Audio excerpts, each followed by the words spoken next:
ጽሁፉንም ከሁለቱ ከ80 ያዱ ከኦርቶዶክስ ከሁለቱም 80 ያዱ ማለት ነው። ከ1980 ከ2000 ዓመተ ምህረት ላይ ሁለት አይነት ሐሳብ ያወራል። ይሄ በትር ይወጣል ይላል፣ ይሄ ደግሞ በትር ትወጣለች ይላል። እኔ ጥያቄው ምንድነው? በትንቢተ ኢሳይያስ መጽሐፍ ምዕራፍ 11 ቁጥር 1 ላይ ሁለቱም የኦርቶዶክስ ተዋሕዶ ቤተክርስቲያን መጽሐፍ ላይ አንዱን በወንድ በዚህኛው ክፍል ላይ በወንድ በዚህኛው ክፍል ላይ ለምን በሴት ተጻፈች በትር ብሎ የሚለው ነው። በትር ከሴት ጋር አይቀጸልም፣ አይሆንም በፍጹም። ለምን? ነቢያቱ አይፈቅዱም፣ እንደዛ መንፈስ ቅዱስም እንደዛ አልፈቀደም። በሴት ጥቅሶ የተዘጋጀ ቢያንስ በትንሹ ማለት ነው ብሉይ ኪዳን ላይ በሴት አንቀጽ በትር የተጠራበት እና እዚህ ጋር ተመሳሳይ ነው ብሎ የሚናገር ካለ ባጭሩ ልንገርህ።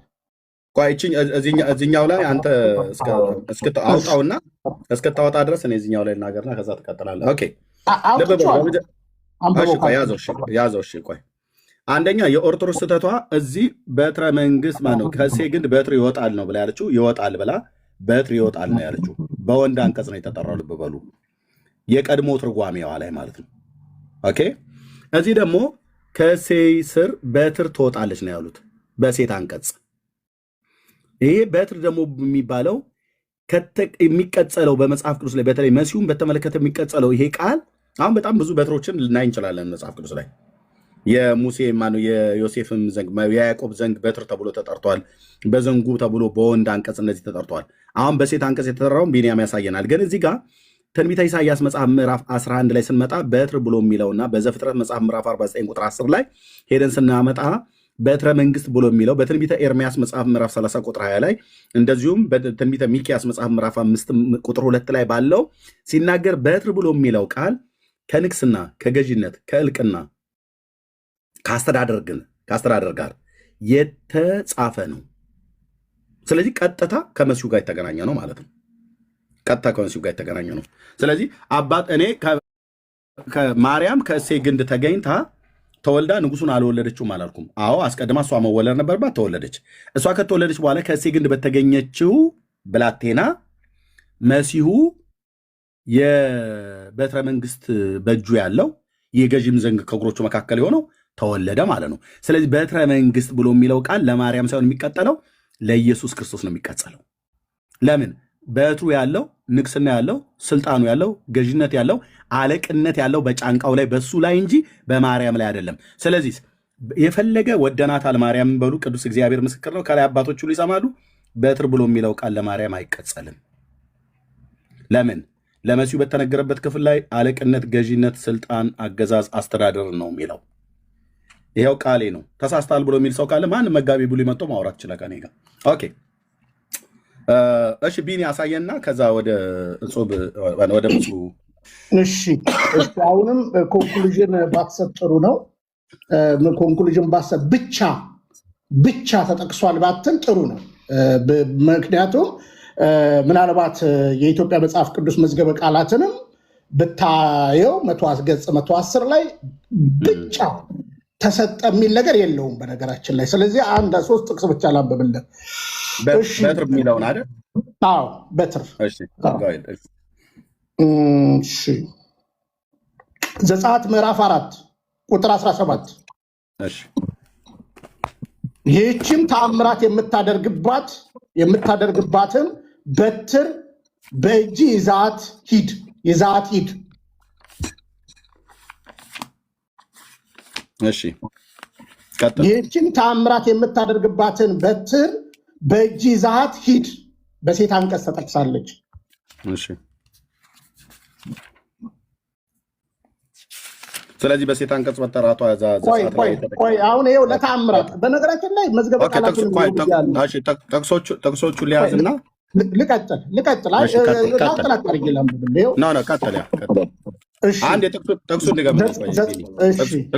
ዘጸአት ስንት ነው? ዘጸአት 4:17 እሺ 4:17 እሺ ቀጥል። እሺ ዘጸአት 7:9 ፈርዖን ተአምራቱን አሳዩኝ ሲላቸው አሮንን በትርህን ወስደህ እባብ እንድትሆን በፈርዖን ፊት ጣላት በለው። ቀጥሎ ዘጸአት ምዕራፍ 7:12 እያንዳንዳቸውን በትራቸውን ጣሉ፣ እባቦችም ሆኑ የአሮን በትር ግን በትራቸውን ዋጠች በሴት አንቀጽ። ስለዚህ በሴት አንቀጽ ቀጥል ካልከኝ እቀጥላለሁ። ችግር የለም። በሴት አንቀጽ አሁን እነዚህ በቂ ነው። ቆይ በቂ ነው። ይሄ 3 ማለት በቂ ከበቂም በላይ የሆነ ነው። እነዚህን 3 ጥቅሶች በሴት አንቀጽ የተጠሩትም ማለት ነው። ጣላት አለው ማን ይዛሃት ሂድ አለው። ይዛሃት ሂድ ወደ ግብፅ ወረድ ነው። ከዛ ጣላት አለው። ቆይ ሶሪ እዚህ ጋር እንዳላቆለታትፈው ይዛሃት ሂድ የመጀመሪያው እዚህ ላይ ይዛሃት ሂድ። እሺ ከዛ ሁለተኛው ላይ ዘጸአት 7:9 ላይ ጣላት። ከዛስ እዚህ ዘጸአት 7:12 ላይ ደግሞ ዋጠቻቸው። ብሉይ ኪዳን እንዴት ደስ እንደሚለኝ ዋጠቻቸው። ኦኬ አሁን ቢኒ በሴት አንቀጽ ተጠርታለች ነው ብሎ የሚለው ልክ ነው። በሴት አንቀጽ ተጠርታለች። በትር የምትለው አይደለችም የተጠራችው። በትር የምትለው አይደለችም የተጠራችው። እሺ እናት ብለህ እንኳን ካልከኝ ራሱ በትር ብሎ የሚለው ሊያዝልህ። እሺ ግድ የለም በትሯ ነች የተጠራችው። ኧረ ገና ብዙ ጥቅስ ቀጥላለሁ።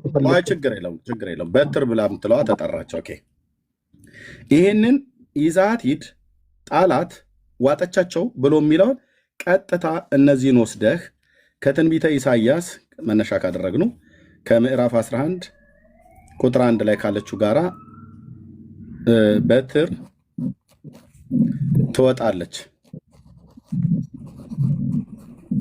ብሎ ከሚለው ጋር አገናኝና አስታርቅልኝ። ምን አድርጌ ማለት ምንድን ነው አድርገን የምናስታርቀው? አሁን እየተነጋገርን ያለ ነው ኢሳይያስ በአንድምታም እኮ አሳየንህ እኮ በአንድምታም እኮ ቃል በቃል እኮ አሳየንህ። አንተ እኔ ነኝ ያሳየኋችሁ። በአንድምታማ አሳየንህ አትበለኝ። እኔ እጅ ላይ ነው አንድምታ ያለው። ሰርተንበታል እኮ አንተ ቤት ሰርተህበት ሊሆን ይችላል። እኔ ነኝ ያሳየኋችሁ። ብፁዕ አንድምታው አለ ወይ ብሎ ሲለኝ አለኝ አልኩትኝ። የትንቢተ ኢሳይያስን መጽሐፍ አመጣው። አንድምታው ላይ ማርያም እናት ብሎ አይልም ብሎ ሲል አይ ይላታል ብዬ አልኩትኝ። አሳየኝ አለኝ፣ አሳየሁት። ስለዚህ በትረ ሕይወት ነው ያላት። እሷን ብቻ አይልማ ኤርሚ፣ እሷን ብቻ አይልም። አጨረስን እኮ በትረ ሕይወት ብሎ የሚለው እሷ ላይ ቢቆም ኖሮ ስህተት ነበር ትላለህ። ግን ከእሷ እሱ ወጣ ነው የሚለው አንድምታው። ተማመነ። እኔ በመጀመሪያ ልብ በል ቢንያም፣ ትንቢተ ኢሳይያስ መጽሐፍ ምዕራፍ 11 ቁጥር 1 ከማርያም ይወጣል አይደለም ነብዩ የተናገረው፣ ከእሴይ ግንድ ነው በትር ይወጣል ያለው። ልብ በሉ፣ ከማርያም ይወጣል ብሎ ኢሳይያስ እዛ ጋር አልተናገረም። ከማርያም እንደሚወጣ ይናገራል ብሎ የሚለውን ከሄደ የሚያስኬደው በትክክል የሚያስኬደው ኢሳይያስ 7:14 ነው። ኢሳይያስ 7:14 ላይ ከድንግል ሴት ይወጣል ብሎ የሚለውን ከእሷ ስለመወለድ ስለሆነ የሚናገረው ከድንግል ሴት እንደሚወለድ ኢሳይያስ 7:14 ላይ ተናግሯል። ድንግሊቱ ሴት ግን ራሱም ዳዊትም ይሁን ራሱ የሚወለደው መሽያውም ከእሴይ ግንድ ነው የሚወጣው ማለት ከእሴይ የዘር ሐረግ ማለት ነው። ስለዚህ ከእሴይ የዘር ሐረግ ይወጣል ብሎ ያለው በትር ነው የሚወጣው። እዚህ በትንቢተ ኢሳይያስ ላይ ይወጣል፣ እዚህ ላይ ይወጣል ትላላችሁ፣ እዚህ ላይ ደግሞ ትወጣለች ትላላችሁ። አለያችሁ። እዚህ በወንድ አንቀጽ የጠራችሁትን በትር የዛሬ 18 ዓመት በሴት አንቀጽ ጠርታችሁታል ነው የኛ ሙግት። ተገቢ አይደለም ነው። በሴት አንቀጽም ብትጠሯት በትንቢተ ኢሳይያስ መጽሐፍ ምዕራፍ 7 ላይ አሁን ቅድም እንዳሳየኝ ዘጸአት 4:17 7:9 7:12 ላይ ይዛሃት ሂድ ብሎ በትሪቱ በሴት አንቀጽ ጠርቷታል አልከኝ። አዎ ጠርቷታል። እዛ ጋር የተጠራበት አውዳዊ ትርጉሙ ለብቻ ነው የሚታየው። ኦኬ እዚህ ደግሞ ጣላት ብሎ አለ። እሱም እችኑ በትር ነው ብሎ የሚላት እቺ በትር ተብላ እዚህ ጋር በሴት አንቀጽ የተጠራችበት ለምንድን ነው? ዕብራይስጡን እናየዋለን። ዕብራይስጡ አሁን ስለሚነሱ እናየዋለን። እንደዚሁም ዋጠቻቸው ብሎ የሚለው በሴት አንቀጽ የጠራው ልክ ነህ። እንዲህ አይነት ጥቅሶች ልታመጣልኝ ትችላለህ። ምንም ጥርጥር የለ። እኔ እኮ የለውም አላልኩም። ቅድምም ብዙ ጥቅሶች ልታመጣ ትችላለህ። ግን ከትንቢተ ኢሳይያስ መጽሐፍ ምዕራፍ 11 ቁጥር 1 ጋር ይወጣል ብሎ ካለው ከዚህኛው ትርጉማችሁ ጋራ ትወጣለች ብሎ የሚለው ከዚህኛው ትርጉማችሁ ጋራ አልተስማማም። አንድ ሁለተኛ፣ የኔ ትልቅ ሙግቴ ቢንያም ትልቁ ሙግት በትር ብሎ የሚለው ቃል ትንቢተ ኢሳይያስን መጽሐፍ ምዕራፍ 11 ቁጥር 1 ላይ ያለውን ለመሲሁ ከመሲሁ ጋር በተገናኘ ስለሆነ ቀጥታ የተጠቀመው ለማርያም አይመጥናትም። ይሄ ንግግር ማለት ነው። ይሄኛው ንግግር ነው ያልኩት። ጌታን ወልዳለች፣ ልክ ነው። እሷም ከእሴይ ዘር ነው የወጣችው፣ ልክ ነው። ምንም ጥርጥር የለውም። እሷ ሳትወለድ እሱን አልወለደችው፣ ምንም ጥርጥር የለውም።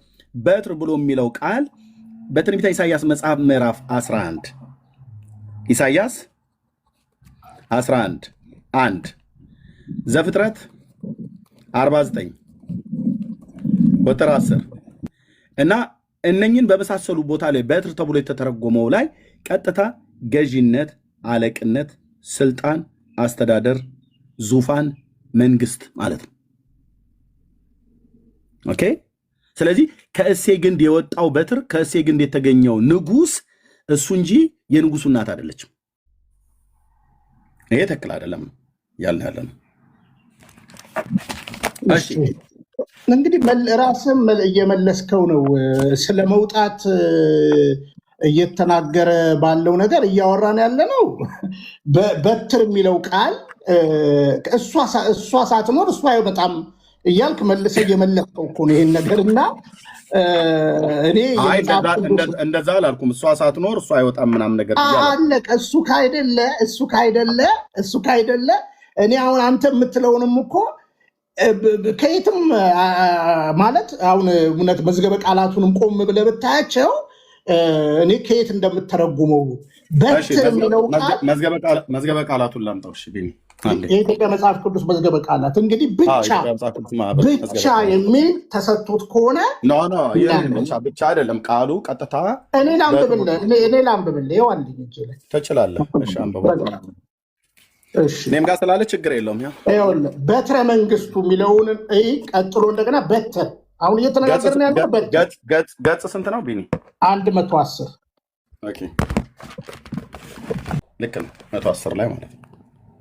ያው አንተ ከዛ ከምታወጣው እዚህ ላውጣ ብዬ ነው። በትር ጠንካራ የሆነ በእጅ የሚያዝ የእንጨት መቋሚያ መዝሙር በትርና ምርኩዝ የሚለው ማለት ነው። መዝሙር 23:4 ብዙ ጊዜ የስልጣናት ምልክት ነው። ኢሳይያስ 9:4 ዘውልቁ 24:17 እናየዋለን። ኢሳይያስ 11:1 ሙሴ በትሩን ተአምራት አደረገ። ይሄው ዘጸአት 4 ቅድም ያነበብኩት የአሮን በትር ወደ እባብ ተለወጠ። ቅድም ያነበብኩት በትሪቱ በመለምለሟም የአሮን ክህነት ተረጋገጠ። አንቺ እያለ ተረጋገጠ። እሺ ከዛ በኋላ ዘውልቁ 17 ዕብራውያን 9 ሰዎች በትር ስለሚፈሩ በትር የቅጣት የመከራ ምሳሌ ነው። ኢዮብ 9 ኢሳይያስ 10:6 ስለዚህ በትርን በወንድ አንቀጽ ብቻ ተጠቅሷል የሚል ኮንክሉዥን አታመጣም። ለማምላክ ቢነገርላት እንኳን ስለወጣው ነው እየተነገረ እሱ ቅድም እንደሚለው ማለት ነው። እሷ በመወለዱ እሱ ቢኒያም ቆይ ያዘው። አንደኛ እኔ በትር በሴት አንቀጽ ማለት በወንድ አንቀጽ ብቻ ነው የሚጠራው። በሴት አንቀጽ ቀየሩ። በሴት አንቀጽ ብላ አይደለ እንደ ኤርሚ እየተነጋገረ የነበረው። ቆይ እኔ እንግዲህ የሰማሁት በሴት አንቀጽ ጻፋችሁ ስትሰማ ሪከርድ ስለተደረገ ትሰማዋለህ። ዘግይተህ ማለት ነው። ስትሰማ አምልጦ ከሆነ ኦኬ፣ ደግሜ መልሼ እናገረዋለሁ የተናገርኩትን ስለማቅ ማለት ነው። አንደኛ ልብ በሉ፣ መጽሐፍ ቅዱስ ላይ በትር ብሎ የሚለው በሙሉ በወንድ አንቀጽ ነው የሚጠራው ብዬ አላልኩም። በሴት አንቀጽም ነው የሚጠራው ብዬ አላልኩም።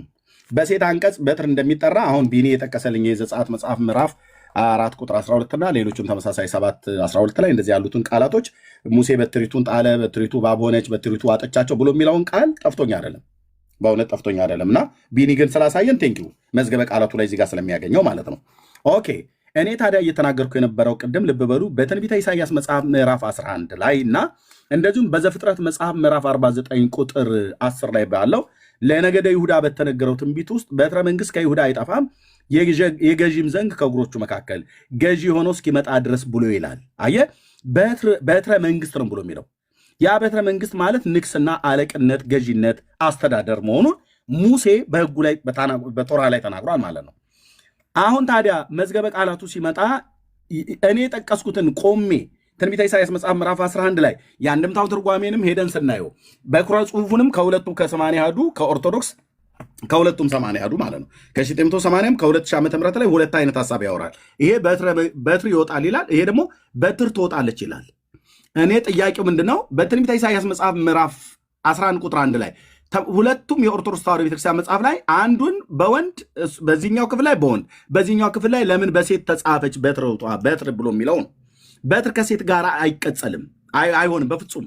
ለምን? ነቢያቱ አይፈቅዱም፣ እንደዛ መንፈስ ቅዱስም እንደዛ አልፈቀደም። በሴት አንቀጽ ዘጸአት ላይ የተጻፈችው በትር ተብላለች ተብሎ እንደተባለው ቅድም ለወንድሜ ለቢንያም እንደነገርኩት ማለት ነው። ምሳዬን ስጋ በላሁና ኤርምያስ ስጋዬ ነው ብሎ ቢል ተመሳሳይ ስጋ ብሎ የሚለውን ቃል ተጠቅመሃል ቢንያም ተብሎ አይባልም። ለምን? ስጋዬ ነው ብሎ ሲል ዘመዴ ነው እያለኝ ነው። ስጋ በላው ብሎ ሲል የበሬና የፍየል ወይ የበግ ስጋ ነው የበላው ማለት ነው።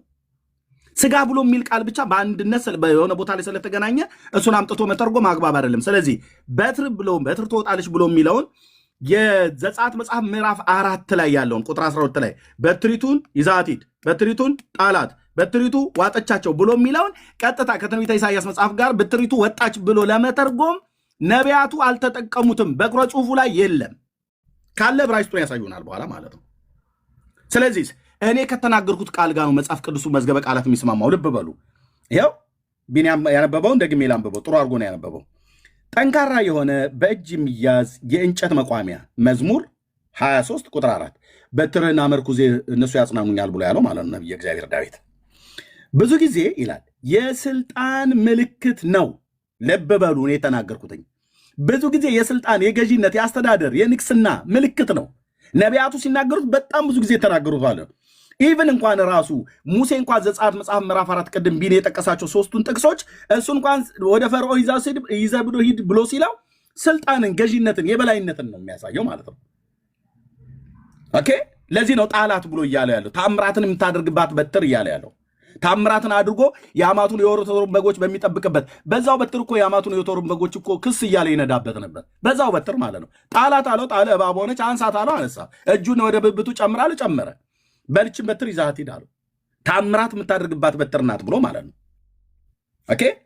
እና ብዙ ጊዜ ለስልጣን ነው የሚጠቀመው ብሎ እኔ የተናገርኩትን የእግዚአብሔርን ቃል ነው የሚሞግተው የመጽሐፍ ቅዱስ መዝገበ ቃላቱ። ይሄም ጴንጤዎች ብቻ አይደሉም የሚሰሩት፣ ኦርቶዶክስም ካቶሊክም ናቸው። ይሄን ኦርቶዶክስ ብቻ አይደለም የሰራቸው፣ ካቶሊክም ጴንጤም ነው። ይሄንን ካቶሊኮች ብቻ አይደለም የሰሩት፣ ኦርቶዶክስም ጴንጤዎችም ናቸው የሰሩት። ስለዚህ ያስማማናል ማለት ነው። እና እኔ የተናገርኩት ክፍል ይጠቅሱታል። ታዲያ ከስልጣን ጋር በተገናኘ ይኸው ብዙ ጊዜ የስልጣን ምልክት ነው። ኢሳይያስ 9:4 1 ዘሁልቁ 24:17 2 ኢሳይያስ 11:1 ዋት እኔ እስከዛ እስካሁን ድረስ የምዳረቅበት ማለት ነው። የመጽሐፍ ቅዱስ ትርጓሜ እንኳን የትንቢተ ኢሳይያስ መጽሐፍ ምዕራፍ 11 ቁጥር 1 ከስልጣን ጋር በተገናኘ ነው የሚተረጎመው ያሉ ነው የኢትዮጵያ መጽሐፍ ቅዱስ ማህበር መዝገበ ቃላት። እንዴት ደስ ይላል! እንዴት ደስ ይላል! ከስልጣን ጋር ተገናኝቶ ከተተረጎመ ባለስልጣኑ የተወለደው ብላቴና ኢየሱስ እንጂ ወላጅቱ ማርያም አይደለችም። ምክንያቱም አለቅነት በጫንቃው ላይ የሆነውን ድንግሊቱ ወልደዋለች። ምንም ጥርጥር የለውም። ስለዚህ መዝገበ ቃላቱ እኔን ነው የሚደግፈው። እስካሁን ድረስ ሽንጤን ገትሬ የምሟገተው እነ ቢንያምን እነ ብፁዕን ኢሳይያስ ትንቢት መጽሐፍ ምዕራፍ 11 ቁጥር 1 ላይ ያለው ወትወፅ ብሎ ያሉት ትወጣለች ብሎ የተረጎሙት ትክክል አይደለም። ለምን በትር ተብላ ማርያም አትጠራም? ኢየሱስ አማላጅ ተብሎ አይጠራም ብላችሁ ትሉናላችሁ። መጽሐፍ ቅዱሱ አማላጅ እያለው ለምን ስልን አይመጥነው ማለት ለእሱ አይቀጸልም ብላችሁ ጥንቃቄ ለማድረግ ብላችሁ ማለት ነው።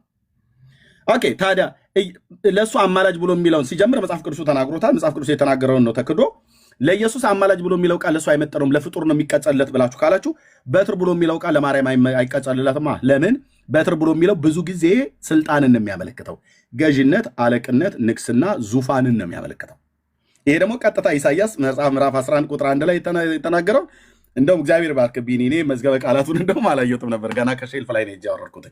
ስለዚህ የኢትዮጵያ መጽሐፍ ቅዱስ ማህበር መዝገበ ቃላት ሁሉ እኔ ለተናገርኩት ነገር በጭብጨባ ደግ አድርገሃል ኤርምያስ ብሎ እያለኝ ነው ማለት ነው። ኧረ በፍጹም እኔ የተናገርኩትን ቃል የጠቀመ ከስልጣን ጋር ነው ብዙ ጊዜ ብሎ ከስልጣን ጋር የሚገናኙትን 3 ጥቅሶ እየጠቀሰልህ እኮ ኢሳይያስ ከስልጣን ጋር ነው ያለው። ብዙ ጊዜ ከስልጣን ጋር አለ።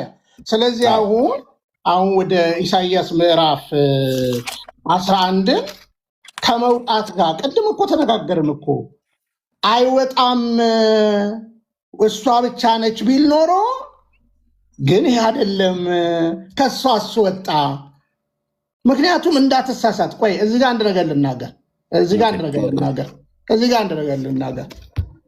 ለምሳሌ ጌታችንና መድኃኒታችን ኢየሱስ ክርስቶስ ለስም አጠራሩ ክብር ምስጋና ይግባው ከእስራኤል ወጣ እንላለን፣ ከእሰይ ወጣ እንላለን፣ ከያዕቆብ ወጣ እንላለን መጽሐፍ ቅዱስ ላይ ስናጠና ማለት ነው አይደል እንዴ? ታዲያ ይህን ካለ ከማምላክ ወጣ ያዕቆብ ሳይኖር ማንን አለማሰብ እያለ ነው። እሰይን ሳታስብ እሱን አለማሰብ እያለ ነው። እስራኤልን ሳታስብ እሱን አለማሰብ የማይቻል ነገር ነው። ስለዚህ ወጣ የሚለው ቃል ወደድክም ጠላህም በአጭሩ በየትኛውም ቴዎሎጂ መመዘኛ ወጣ ለማለት ያለበትን ቦታ ይወስናል። ስለዚህ ወጣ የሚለው ቃል ኢሳይያስ ምዕራፍ 11 ምንም ኮንትራዲክት አያደርግም። በሴት አንቀጽ የተጠራ ደግሞ በትሩ ቅድም ታምራት ብለናል፣ ብዙ ነገር ብለናል ማለት ነው። ስለዚህ ቆም ብሎ ማየት ትልቅ ነገር ነው ማለት ነው። ለምሳሌ እስራኤል በምን አንቀጽ ትጠራለች? ስለ መውጣት ማሰብ። ስለዚህ በሴት አንቀጽ እና የኢትዮጵያ መጽሐፍ ቅዱስ ማህበር መጽሐፍ ቅዱስ በእርዳታ ስላሳተመልን የግዕዝ ዋና ዋቢያችንን አንጠቀምም ማለት አይደለም። በቃ ልክ ነው። ከእሷ እሱ ወጣ ነው እያለ ያለው። እሷ ባትወጣ እሱ አይወጣም። በነገራችን ላይ ጠንከር እናድርገው ከተባለ ራሱ ዘርን ባያስቀርልን ኖሮ ብለን እንሄዳለን። ከፈለክ ኢሳይያስ ምዕራፍ 1:9 በአንድምታ እንመጣለን ማለት ነው። ስለዚህ የቀረ ስለ መውጣት ስናስብ ይሄ ነው። ከዛ በተረፈ መጀመሪያ የነበረው ነገር ብፁዕ አምላክም እየጠየቀ ያለው ይህንን ጉዳይ ለእማምላክ ሰጥቶ ከሆነ አምጣና አንድምታውን አለ። በግልጽ አማርኛ እሱ ከእሷ ወጣ፣ እሷ ወጣች፣ እሱ ወጣ። በቃ ትክክለኛ ቃል ነው የነበረው ማለት ነው። ምንም ኮንትራዲክት የሚያደርግ ነገር አይደለም። ይልቁኑ መዝገበ ቃላቱ እኛን ነው እየደገፈን ያለው ማለት ነው ባጭሩ። እሺ ቴንክ ዩ። እንግዲህ ሰሚ ስላለ ሪከርዱን ስለምሰሙት የማናችን ሚዛን እንደሚደፋ ከማናችን ትርጓሜ ጋር ወይ ከኔ ወይ ከቢኒያም ወይ ከብፁዕ ትርጓሜ ጋር ሁለት ኦርቶዶክሳውያን ወገኖች እነሱ የተረጎሙት ነው ወይስ እኔ የተረጎምኩት ነው? መዝገበ ቃላቱ ለማን ይደግፋል ለማን አይደግፍም ብሎ የሚለውን ማየት ትችላላችሁ። በተለይ ትንቢተ ኢሳይያስ መጽሐፍ ምዕራፍ 11 ቁጥር 1 ላይ በትረ መንግስት ከይሁዳ ይወጣ በትረ መንግስት አልኩኝ የፍጥረቱን አንትቼ ከእሴይ ግንድ በትር ይወጣል ከስሩም ቁጥቋጥ ያፈራል ብሎ በወንድ አንቀጽ ነው ነቢዩ የጠራው። ምክንያቱም ያ የሚወጣው ከእሴይ ግንድ የሚወጣው በትር ወይ ደግሞ ንግስና ያለው ንጉስ፣ ገዢ፣ አስተዳደር የተባለው አለቅነት በጫንቃው ላይ የሆነ ብሎ የነገረን እሱ ከማን ነው የመጣው? ከእሴይ የዘር ሐረግ ነው፣ ከነገደ ይሁዳ ነው ይወጣል ብሎ ያለው። ማርያም ከዚህ የዘር ሐረግ አልተወለደችም አላልኩም። ከዚህ የዘር ሐረግ ተወልዳ ንጉሱን ወልደዋለች። ንጉሱ ነው በትር ያለው፣ ንጉሱ ነው መንግስት ያለው። ቅዱስ ገብርኤል መልአኩ የተናገረው ልጅን ትወልጃለች ስሙንም ኢየሱስ ትይዋለሽ፣ ጌታ አምላክም የአባቱን የዳዊትን ዙፋን ይሰጠዋል አለ። ማለት ንግስናው ማለት ነው፣ እልቅና ማለት ነው፣ ስልጣን ማለት ነው፣ በትር ማለት ነው፣ ቀንድ ማለት ነው። መንፈስ ቅዱስ ለዘላለም ስም ይባረክ። እሱን ይሰጠዋል ነው ብላ ያላት። ቀንድ ብሎ ያለው በትንቢተ በሉቃስ ወንጌል መጽሐፍ ምዕራፍ 1 ላይ በዘካርያስ ትንቢት ውስጥ ታውቁታላችሁ። የመዳንን ቀንድ ከዳዊት ቤት አስነስቷል ይላል። ቀንድ ብሎ የሚለው ከብቶች የሚዋጉበት አይደለም። ኦኬ፣ ገዢነት ማለት ነው፣ ንግስና ማለት ነው፣ እልቅና ማለት ነው፣ ስልጣን ማለት ነው። ስለዚህ ይሄን ይናገራል። እንደዚሁም በለዓም ትዝ ይላችኋል የተናገረው ትንቢት በዛ በዘኍልቍ መጽሐፍ ላይ እንደውም ብሎ የሚለው አየዋለሁ በቅርብ አይደለም፣ እመለከተዋለሁ ምናምን ነገር ብሎ የሚለው ቃል ትዝ ይላችኋል። በቅርብ አይደለም። ከያዕቆብ ኮከብ ይወጣል ካለ በኋላ ከእስራኤልም በትር ይነሳል አለ። ከእስራኤል የሚነሳው በትር ስለማን ነው እየተናገረ? ቀጥታ ስለ መሲሁ ነው እየተናገረ ያለው።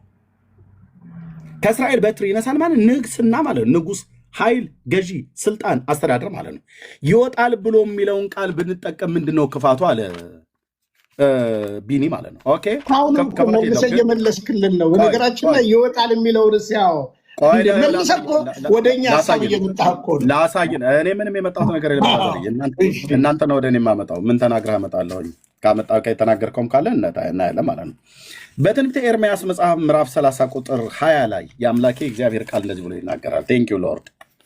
ይኸው እንደዚህ ይላል፣ እግዚአብሔር እንዲህ ይላል፣ እነሆ የያዕቆብን ድንኳን ምርኮ እመልሳለሁ፣ ለማደሪያውም ራራለታለሁ። ከተማይቱ በጉብታዋ ላይ ትሰራለች፣ አዳራሹን እንደ ድሮ የሰው መኖሪያ ይሆናል። ከእነርሱም ዘንድ የምስጋናን የዘፋኖች ድምፅ ይወጣል። እኔም አበዛቸዋለሁ አያንሱምም፣ እኔም አከብራቸዋለሁ ታናሽም አይሆኑም ካለ በኋላ ልብ በሎ ከዚህ ቀጥሎ የሚናገረው ልጆቻቸው እንደ ቀድሞ ይሆናሉ፣ ማኅበራቸውን በፊቴ ጸንቶ ይኖራል፣ የሚያስጨንቃቸውን ሁሉ እቀጣለሁ ካለ በኋላ አለቃቸው ከነሱ ውስጥ ይሆናል፣ ገዣቸውም ከመካከላቸው ይወጣል። ከእስራኤል ይወጣል ማለት ምን ማለት ነው ብሎኛል። አዎ ከመካከላቸው ይወጣል ማለት ከእስራኤል ዘር ከእስራኤል በስጋ የዘር ሐረግ ከነገደ ይሁዳ ከያዕቆብ ልጅ ከነበረው ከይሁዳም ደግሞ እነሱ ሳይወጡ ይወጣሉ። አብራራልኝ። እነሱ ሳይወጡ ይወጣል። እችን ነው ያዝ። ልጨርስ፣ አታቋርጠኝ። ልጨርስና እሰጥሃለሁ። ኦኬ፣ ያው እኔ ይወጣል ብሎ የሚለውን ቃል ኢሳያስ ብቻ ሳይሆን ኤርሚያስም ተናግሯል ይላል። ሌላም ልሰጥህ እችላለሁ አባቶቼን የነቢያትን ቃል ማለት ነው። ኦኬ፣ ምን ማለቱ ነው ኤርሚያስ እዚህ ጋር? አለቃቸው ከነሱ ውስጥ ይሆናል አለ። እልቅና ነው ማለት ነው። በትርና ገዢነት ስልጣን ከሱ ነው ማለት ነው። አለቃቸው ከነሱ ጋር ይሆናል፣ ገዣቸውም ከመካከላቸው ይወጣል። አለቃ፣ ገዢ፣ በትር፣ ስልጣን፣ መንግስት፣ ዙፋን ነው። ቀንድ ብሎ የሚለው ዙፋን፣ አለቅነት፣ ገዢነት፣ ስልጣን፣ በትር ማለት ነው። በትር ብሎ የሚለው እንዲህ የሚተረጉመው። ስለዚህ አወጣዋለሁ፣ ገዣቸውም ከመካከላቸው ይወጣል አለ። ከመካከላቸው ይወጣል ማለት ምን ማለት ነው? ከነሱ የዘር ሐረግ በስጋ ይወለዳል ማለት ናቸው። ከነሱ የዘር ሐረግ በስጋ ሲወለድ ከድንግሊቱ ነው የተወለደው። ከድንግሊቱ መወለዱን ቀጥታ ከማርያም ወጥቷል ብለህ የምትለኝ ከሆነ ምን እያልክ ነው ብዬ የምልህ። ከማርያም ኢየሱስ ከማርያም ወጥቷል ብለህ ብትለኝ ከአብ ወጥቼ መጥቻለሁ ብሎ ባለበት አባባል አይደለም። ከማርያም ወጥቻለሁ ብሎ የሚለውን አንድ ሰው ቢናገር ከአብ ወጥቼ መጣሁ ብሎ ባለበት ከማርያም ወጥቷል ብለህ ካልከኝ አብራራው እልሃለሁ። ከማርያም ወጥቷል ብለህ ካልከኝ ተወልዷል ማለት ነው። በስጋ ተወልዷል ማለት ነው። እና ከመካከላቸው ይወጣል ማለት በስጋ ከነሱ ዘር ሐረግ ይወለዳል ማለት ነው። ልክ ቅዱስ ጳውሎስ በሮሜ መልእክቱ መጽሐፍ ምዕራፍ 9 ላይ እንደተናገረው የሕግ መሰጠት የመቅደስ ስርዓት የተስፋ ቃል ለእነሱ ናቸው፣ አባቶችም ከነሱ ነው። ክርስቶስ ኢየሱስ በስጋ ከነሱ መጣ፣ ለዘላለም ሆኖ የተባረከ አምላክ ነው ብሎ እንዳለው ማለት ነው። በስጋ ከመካከላቸው ከነሱ ይወጣል ማለት ነው። ይህንን የትኛውንም እስካሁን ድረስ የጠቀሳችኋቸውን ጥቅሶች ብትጠቅሱ የአባቶች አምላክ ምስክር ይሁን። ትንቢተ ኢሳይያስ መጽሐፍን ምዕራፍ 11 ቁጥር 9ን በትር ብሎ የሚለውን ለማርያም ለመስጠት ምንም አይነት ግራውንድ ኦርቶዶክስ የላትም። 4 ነጥብ የላትም። በእውነት ለመናገር አሁን አንተው ራሱ መለሰህ እኮ እየመለስከው ነው። ምክንያቱም ከወጡ ወጣ እያልከ ከወጣች ወጣ የሚለውን ነገር ለምን እንደማትቀበል ነው ግራ የሚገባል። ገብቶሃል? ከወጡ የእስራኤልን ስናስብ ያዕቆብን ስናስብ አሁን ህዝብ ስናስብ ከወጡ ወጣ እያልን እማምላክ ጋር ስንደርስ ወጣ ነው የሚለው አንድምታውን ገብቶሃል? ስለዚህ አይልም ቅድም አንድምታው መልስልን፣ እንደገና አንድምታው መልስልን። የእሴይ ግንድ ላይ ወጣች ተብሎ ተባለው እንደዛ አይደለም። ሁሉም እንደዛ አይደለም። ይኸው አንድምታው ይኸውልህ እዚህ ጋር ከነገደ እሴይ ከተወለደች ከእመቤታችን ጌታ ይወለዳል አለች። ኦኬ፣ የእሷ የዘር ሐረግ ግንዷ ከነገደ እሴይ መሆኑን የተናገረው ለዚህ ነው ቲክ ያደረኩት። ራይት አድርጌያለሁ ተቀብያለሁ እያልኩ ማለት ነው። ምክንያቱም እኔ ድሮም አልቀበልም አላልኩም። ይህንን ምጠቁም ላይ ማርያም ከነገደ ይሁዳ መሆኗን ዘሯን እኔ አልካድኩም፣ የዘር ሐረጓን አልካድኩም። እኔ ጥያቄ ወትወፅእ በትር ብለህ መልስ ይላል። ይሄንም መልስ ይላል።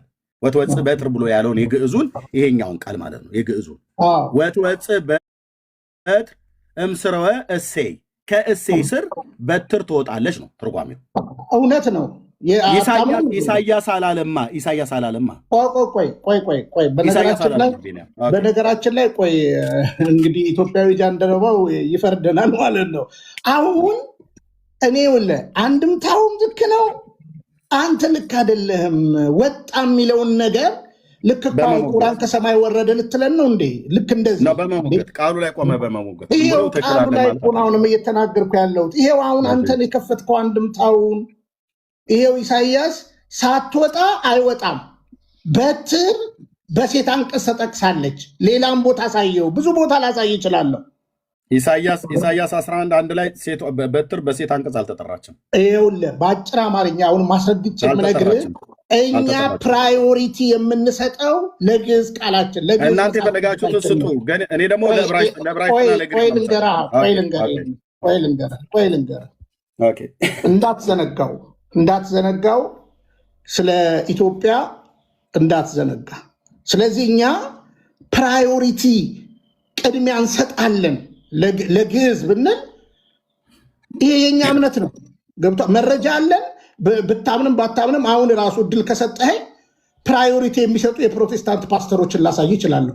እኔ ፕራዮሪቲ ይሰጣሉ። ፕራዮሪቲ ለግዕዝ እንደሚሰጡ ላሳይ ይችላል። ማንም ሊሰጥ ይችላል። እኔም ብጠይቀኝም በግዕዝ የተጻፈ በጣም ብዙ እውነት የሆነ ነገር ሊኖር ይችላል። ፕራዮሪቲ አልሰጥም አላልኩም እኮ የሀገሬ ቋንቋ ነው ብዬ ተናግሬያለሁ። ጴንጤዎች ሊቃውንት ቆይ አድምጠኝ። ቋንቋ ሊቃውንቱ በነገረ መለኮቱ ዓለም ለግዕዝ ፕራዮሪቲ ሰጥተዋል ማለት ግዕዝ እኛ ምድር ላይ ነው ፕራዮሪቲ የተሰጠው በጴንጤ በካቶሊክም ወይ በሙስሊሙም በኦርቶዶክስም ተጠቃሚ ስለሚሆን ማለት ነው። ቃሉን ወይ ደግሞ ቋንቋውን ለአገልግሎት ኦርቶዶክስ ስለምትጠቀምበት የፈለገ ፕራዮሪቲ ግን ቢሰጠው ነው ብያልኩ። የፈለገ ፕራዮሪቲ ግን ቢሰጠው ትንቢተ ኢሳያስ መጽሐፍ እንደውም አሞጽ መጥቷል ከእስራኤል ስለመጣ ማለት ቦኬርቶቭ ትንቢተ ኢሳያው ላይ አውጣው ብራዘር ምዕራፍ 11 ምን እንደሚል ማለት ነው። ስለዚህ የፕራዮሪቲ የጴንጤ ፓስተሮች ሰጥተዋል ለግዕዝ። ኤርሚያስ ትሰጣለህ አትሰጥም? ዳጊ ትሰጣለህ አትሰጥም? ቢንያም ይሰጣል ያራክታል? እሱ አይደለም ጥያቄ። የኢሳያስ ትንቢት መጽሐፍ ወትወፅእ በትር እምስረ እሴይ ብሎ ያለውን ከእሴይ ስር በትር ትወጣለች ነው ያለው። መጽሐፉ ግን ሲናገር በኩረ ጽሑፉ በትር ይወጣል ነው ያለው። በትር ይወጣል ማለት ገዢነት፣ ንጉስነት፣ አለቅነት፣ አስተዳደር፣ መንግስት፣ ዙፋን ይወጣል ነው እና ቀጥል ጨርስና ብቻ። እሺ አሁንም እንግዲህ እድል ከሰጠኝ በነገራችን ላይ አንድ ፋክት ልንገር። እስራኤል ክርስቶስ መወለዱን ያምናል እንዴ? አዎ ያምናል። ክርስቶስ ምን አልከኝ? ያምናሉ፣ ሙሉ በሙሉ ያምናሉ። ኦኬ ሞኖይዝም እሱ አምላክ መሆኑን ያምናሉ? ኖ አምላክ መሆኑን አያምናሉ። ኢሳያስ ምዕራፍ 9ን ያምናሉ? አሁን ባነበብከው ጥቅስ ላይ ኢሳያስ ምዕራፍ 9ን ያምናሉ? ቃሉን በቃልነት ደረጃ ያምናሉ። ኢየሱስ መወለዱን ያምናሉ ወይ ነው ብለህ ያልከው?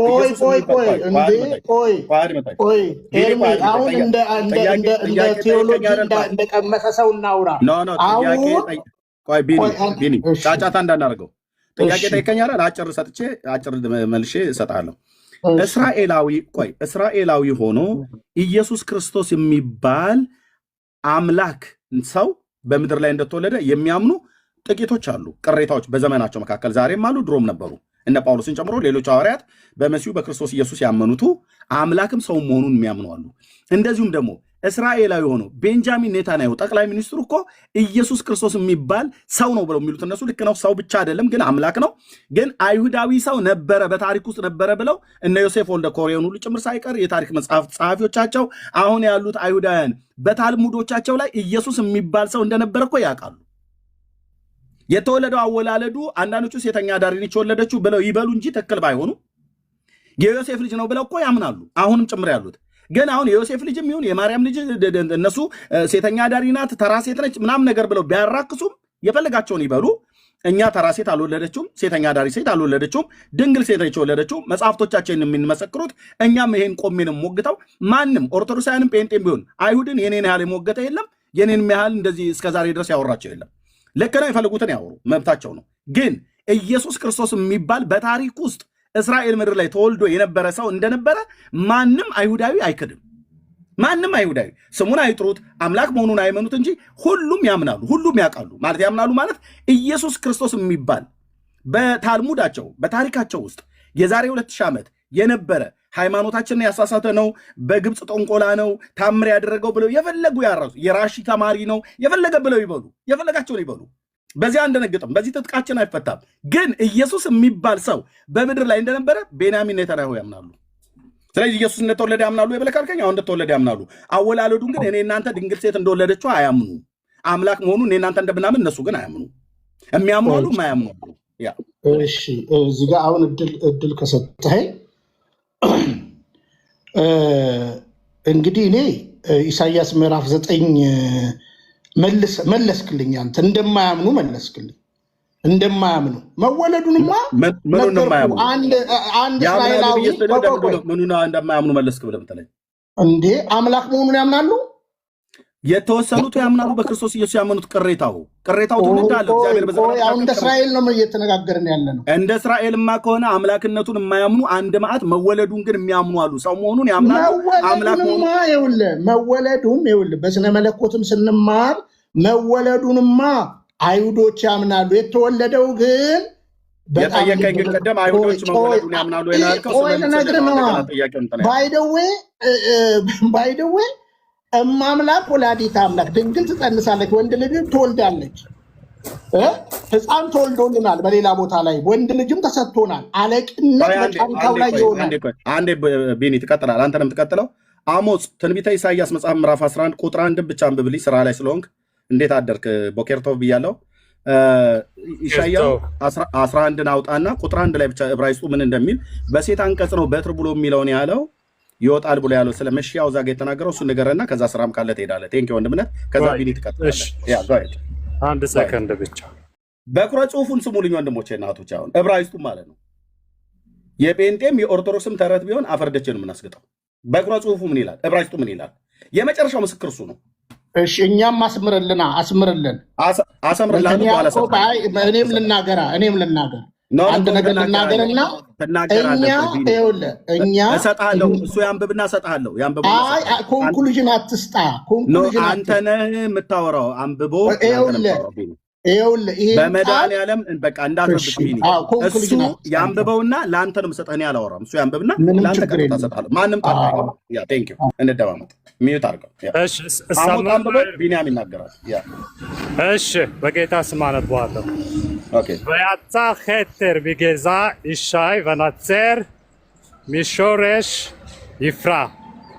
ኻታር ማለት ዱላ ማለት ነው፣ በትር ማለት ነው። በወንድ ስም ነው የጠራው። ያው ወንድሜ አሞጽ እስራኤል ሀገር ያለ ቤተ እስራኤላዊ አይሁድ ነው። ተርጓሚ ይዋሻል። እርሜ ተርጓሚ ይዋሻል። አሞጽ መጥቶማ በራሱ ተርጉሞ አይሆንም። እኔ ዝም ያልኩት ቅድም ስለጨረስኩ እዚህ ቤት ውሸት አይዋሽም። ቆይ ቢኒ ቆይ አሁን አንተ የምታወራው ቆይ ልሰጠህ ነው። እዚህ ቤት ውሸት አይዋሽም። ውሸት ዋሽቶ ከሆነ ዕብራይስጥ ማንበብ እንችላለን ብሎ የሚሉ ሊቃውንቶቻችሁን አምጡና እኔም አሞጽን ከተጠራጠራችሁት ሌላ እስራኤላዊ ይደውላለሁ። አሁን ስለነጋ ማለት ነው። ደውልና እናስገባለን። ኤርሚ በንግማ አልገባ እንዳትለኝ ከናካሞጽን የእሱን ትርጉም እኛ እናምነው። ትርጉም አይደለም ያነበበው፣ ቃሉ ነው። ቀጥታ ይሻያውን ነው ያነበበው። ነቢዩ ቀጥታ የተናገረውን ቃል ነው። በአማርኛ ሊተረጉምልን የሚሞክርበት መንገድ ግን እሱን አናምነው። አንተን ሰምቶ ነው የመጣው። አንተ ነው እየተረጎመ ያለው። በትር ብሎ የሚለው ከንግስና ጋር ከስልጣን ጋር ነው የተነገረው። ለመሲሁ ነው የተነገረው፣ ለማርያም አይደለም የተነገረው። ትክክል አይደለም። የእናንተ ትርጓሜ ነው ብለኛል። ቢኒ ቀጥል። እኔ ሶሪ አንተ ነበር ትቀጥላለህ ብያልኩ። አንተ የመጨረሻውን ተናገርና እኔም የመጨረሻውን ተናግሬ ወደ ሌላ ደግሞ እናልፋለን። ሌላ የተነሱ ሀሳቦች አሉ። እኔ ቅድምም አስምሬ እንደተናገርኩት 120 የፕሮቴስታንት ትርጉሞች አሉ። ከመጽሐፍ ቅዱስ አያሌ እርምጃ የራቁ መረጃ አለን። እኛ ጋር ግን ፕራዮሪቲ የምንሰጠው ለግዕዝ ቋንቋችን ነው። አሁን ቅድምም እንደ ቃል እንደው ኤርሚያስ አመልጦትም ቢሆን የተናገረው ነገር አለ። በነገራችን ላይ በዚህ አጋጣሚ አንዳንዶች እንድታስቡ ካቶሊክ 73 ነው የምትቀበለው። ምን ቆጥራ የሚለውን አጥኑ። መቃቢያንን እነ ጦቢት ቆጥራ ነው፣ እንዳትሸወዱ። የቀኖና መጽሐፍት ቁጥር ብዛት አይደለም የምንነጋገረው። ቆይ ልመጣ ነው። ቆይ መነሻ እያልን ነው። በደንብ ስማኝ። የዛሬ ውይይታችን የቀኖና መጽሐፍት ብዛታቸው ስንት ነው ብሎ የሚል ነው የዛሬ ውይይታችን። አንተ አይደለ እንደ 80 ያዱን እሱንም እኮ በኋላ እኮ ታነብልናለህ። ኦርቶዶክስ ተዋህዶ የጨመረችው አለ እንዲያል ስትናገር ነበር። ተጨማሪው ላይ ሁሉ ራሱ አላወራም። አሁን እኛ ስለኛ እንናገር። እሺ አንድ እንናገርና ስለዚህ እቺ ስንዱ እመቤት ቤተክርስቲያን የቁም ጽሑፍ አላት። ብራና ዳምጠው ቀለም በጥብጠው አባቶቻችን የጻፉት መጽሐፍ ቅዱስ አለ። ዓለም እየመሰከረ ያለው ማለት ነው። ሰማዲያዱ ዓለም እየመሰከረ ያለው ምናልባት ዛሬ ምሽት እሱን ነበረ ስንሰራ የነበረው መልስ እየሰጠን የነበረው ምናልባት ከደቂቃ በኋላ እጭነዋለሁ። ዓለም እየመሰከረ ያለውን የፕሮቴስታንት ፓስተሮች እየመሰከሩ ያለውን ስለ ሰማንያዱ ማለት ነው። ስለዚህ አሁን ፕራዮሪቲ ሊሰጠው የሚገባ ዳግዬም ገብተኪው በትህትና አሁን ፕሮቴስታንት ስኮላሮች ናቸው የሚናገሩት። የግዕዝ ቃል ከሌላው የተሻለ ነው ያሉ ፕሮቴስታንት ፓስተሮች። አሁንም ማሰማን ካላችሁ አሰማችኋለሁ ከፈለጋችሁ ማለት ነው። ስለዚህ አሁን እዚህ ቦታ ላይ ኤርሚያስ ምን እያለ ነው? ይህንን ቃል በሴት አንቀጽ ጠርተውታል። አሁን እንጥራው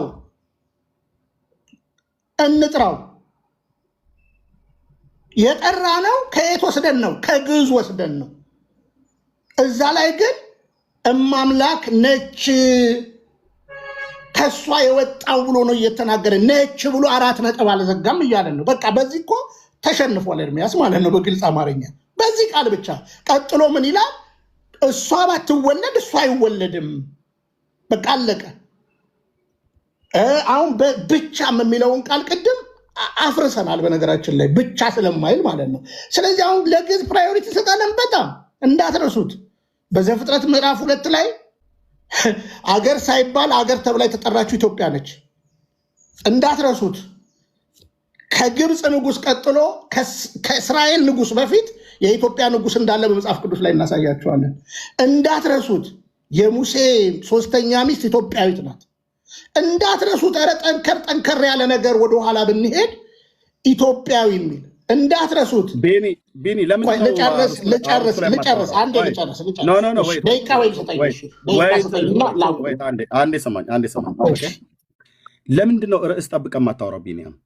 የዛሬው ውይይታችን የዛሬው ንግግራችን ትንቢተ ኢሳይያስ መጽሐፍ ምዕራፍ 11 ቁጥር 1 ላይ በትር ትወጣለችና በትር ይወጣል ብሎ የሚለው ነብዩ የተናገረውን ቃል እሱ ላይ ነው ውይይታችን።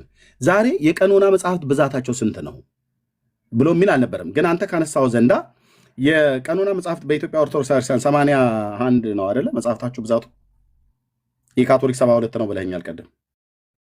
73 የእናንተ ስንት ነው? 81 አይደል? አዎ። እሺ ይሄን ቪዲዮ ስሙት።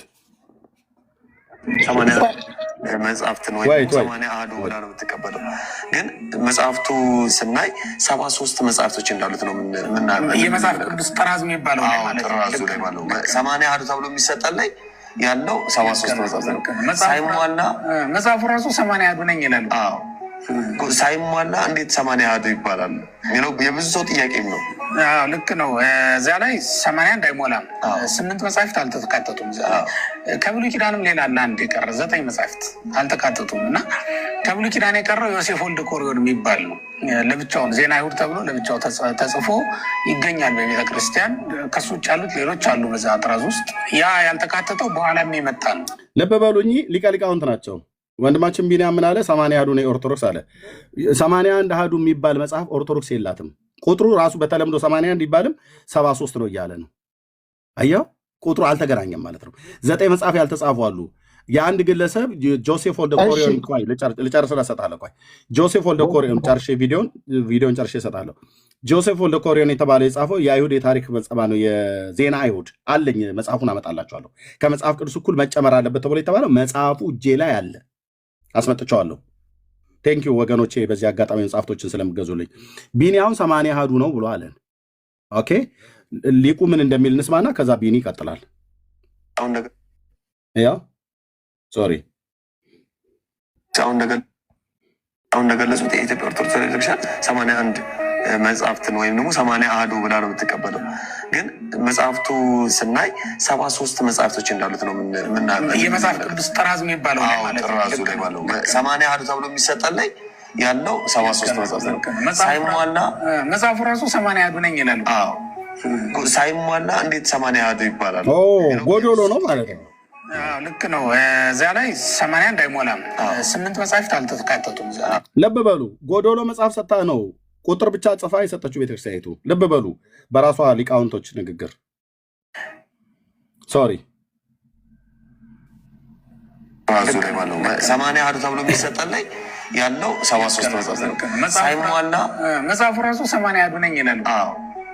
ሳይሟላ እንዴት 80 አሐዱ ይባላል የሚለው የብዙ ሰው ጥያቄም ነው። ልክ ነው። እዚያ ላይ 81 አይሞላም።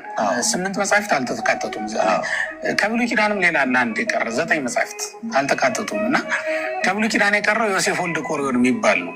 ለብቻውን ዜና አይሁድ ተብሎ ለብቻው ተጽፎ ይገኛል በቤተ ክርስቲያን። ከሱ ውጭ ያሉት ሌሎች አሉ በዛ ጥራዝ ውስጥ። ያ ያልተካተተው በኋላም የመጣ ነው ማለት የተጻፈም ከክርስቶስ ልደት በኋላ ነው። በብሉይ ኪዳን ዘመን የተጻፈ መጽሐፍ አይደለም። ስለዚህ አይሁድ አልተቀበሉትም። አይሁድ በነገራችን ላይ 39 መጽሐፍ ብቻ ነው የሚቀበሉት ከብሉይ ኪዳን። እኛ ግን 46 ነው የምንቀበለው።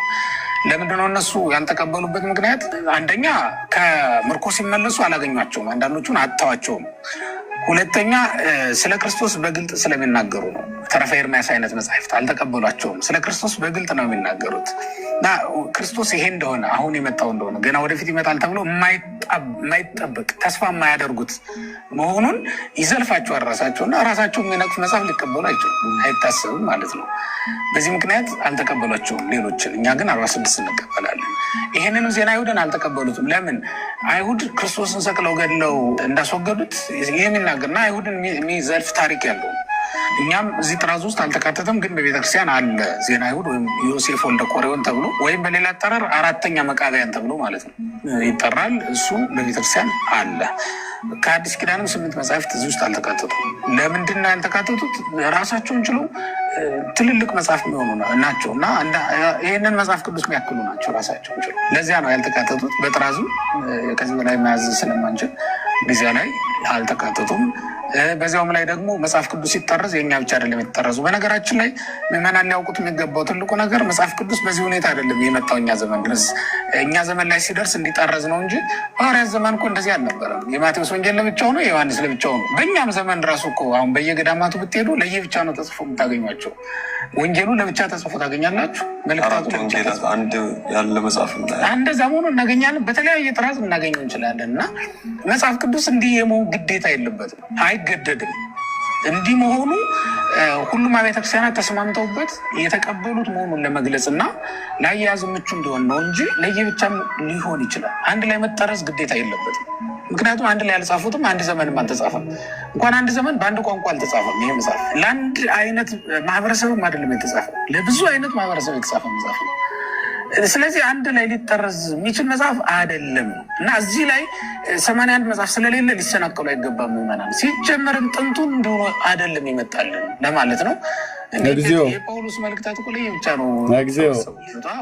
በኋላ ነው እኮ አብያተ ክርስቲያናት እንዲህ የህትመቱም ዘመን ሲደርስ አንድ ላይ መያዝ የሚቻልበት ዘመን ረቀቅ ሲል አንድ ላይ መያዝ የሚቻልበት ዘመን ሲመጣ አንድ ላይ ጠርዘ ለምናን ይዘውም ተብሎ አንድ ላይ ተያዘ ማለት ነው። ሰው እኮ የጆሮ ጌጡንም የጣት ቀለበቱንም አንድ ላይ አድርጎ በቦርሳ ሊይዘው ይችላል። ግን ደግሞ ሲያደርግ ሊያጊጥ በፈለገ ጊዜ ምን ያደርጋል? ለየብቻ የጆሮውን እዚያ ያደርጋል፣ የእጁን ደግሞ እዚያ ያደርጋል፣ የአንገቱን በአንገት ያደርጋል ማለት ነው። እና ነው ባልን ጊዜም የማቴዎስን ወንጌል ለብቻ የዮሐንስን ወንጌል ለብቻ ልናምን እንችላል። አንድ ላይ እንያዘው ስንል ግን አንድ ላይ ልንይዘው ልንገዛው እንድንችል ሆኖ መቅረብ ነው። በቤተ ክርስቲያኒቱ አጠራር ሊቀ ሊቃውንት ስምዐ ኮነ።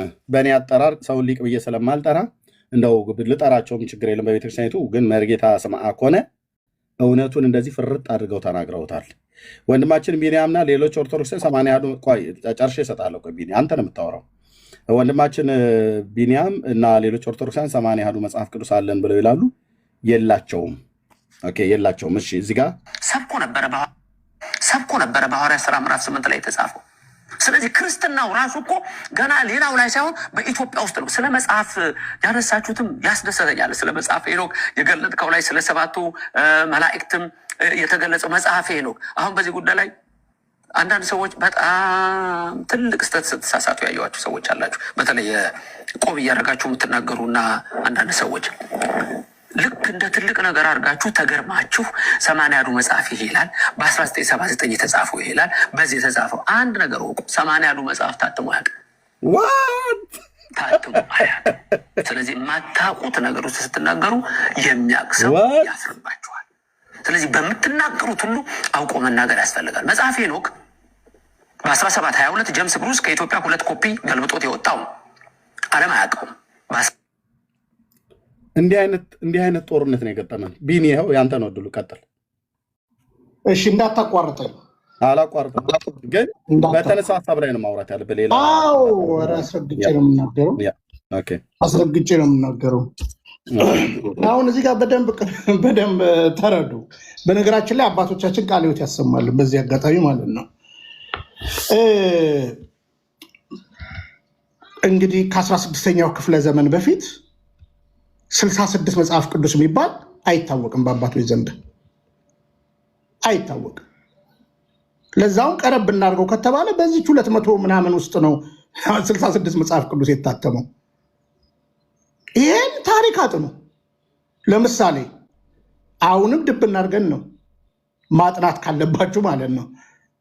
8 ብለው 35 ሲደመር 5 የማይታተም 8ቱ የስርዓት መጽሐፍት ምንም 46 ስለመቀበል ፕሮቴስታንት 39 ብሏል።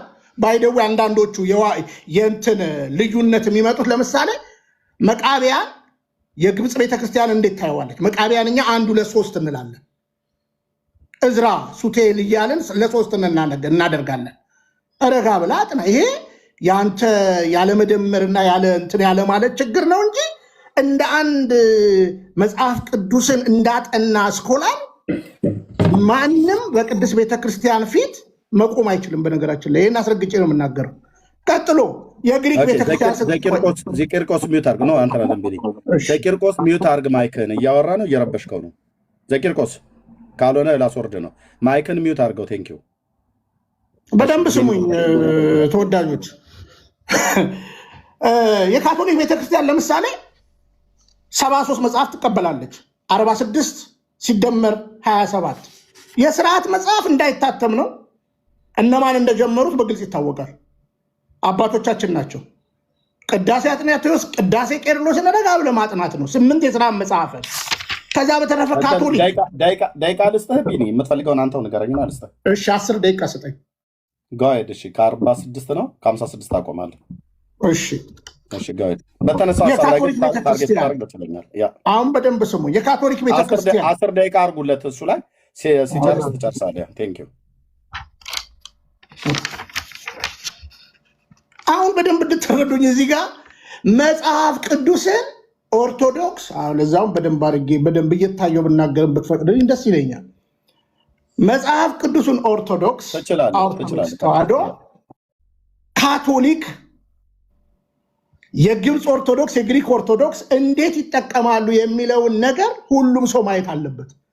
እንዳልኳችሁ ከ16ኛው መቶ ክፍለ ዘመን በፊት 66 መጽሐፍ ቅዱስ የሚባል የለም። 27 ሲደመር 39 የለም። ለምሳሌ ካቶሊክ 46 ሲደመር 27 ትላለች። ስርዓት ሳትፈጽምም አሏት ስርዓቶች። እሺ ካቶሊክ ቤተክርስቲያን ጦቢትን ትቀበላለች፣ ዮዲትን ትቀበላለች፣ ጥበበ ሰለሞንን ትቀበላለች፣ ሲራክን ትቀበላለች። እንግዲህ ስለ ባሮክም ማጥናት ትልቅ ነገር ነው። አንደኛ መቃቢያን፣ ሁለተኛ መቃቢያን ብላ ትቀበላለች። ዘሴም የግብፅ ቤተክርስቲያን፣ ዘሴም የግሪክ ቤተክርስቲያን። አጥኑ። የኢትዮጵያ ኦርቶዶክስ ተዋህዶ ቤተክርስቲያን ሄኖክን፣ ኩፋሌን፣ መቃቢያን እነሱ 1 2 ብለው የሚያስቀምጡትን ማየት ትችላላችሁ። እኛ 1 2 3 እንላለን። ከዛ እዝራ ሱቴል ብለን ደግሞ ያስቀመጥነዋለን። ስለዚህ 46 ሲደመር 35 81 ብላ ቤተክርስቲያን ትናገራለች። ከዛ በተረፈ ግን እንዳልኳችሁ አሁን አንዳንዶች አትናቴዎስ ነው የቀምረው። አትናቴዎስ 27ቱን የአዲስ ኪዳን መጽሐፍት ነው ክሮናይዝድ ያደረገው። ታሪኩን ማጥናት ትችላላችሁ። ከ298 እስከ 375 ነው የኖረው። ከዛ በኋላ 394 414 ታሪክ አጥኑ። እውነታው ይህ ነው። ስለዚህ የኦርቶዶክስ ተዋህዶ ቤተክርስቲያን በግልጽ አማርኛ ያሏትን መጽሐፍ በዝርዝር አስቀምጣለች።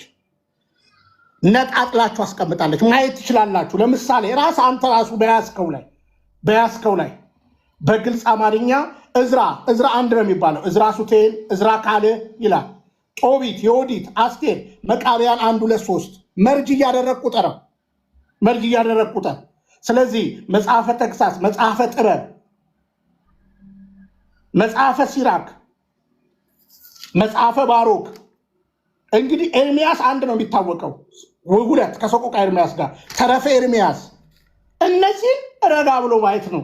ስለዚህ እቺ ቤተክርስቲያን በአንድም በሌላ የትኛውም አባት በነገራችን ላይ ከነን አርጎ ከአዲስ ኪዳን ከ27ቱ መጽሐፍ 8 የሥርዓት መጽሐፍ ውጪ የብሉይ ኪዳንን መጽሐፍ ይሄ ብሎ የተቀበለ ካቶሊክ 46 ትቀበላለች፣ ግሪክ 46 ትቀበላለች። በውስጥ ያሉትን ግን የሚነጣጥሉት አለ። እኛ መቃብያን 3 ስንል እነሱ 2 ይላሉ።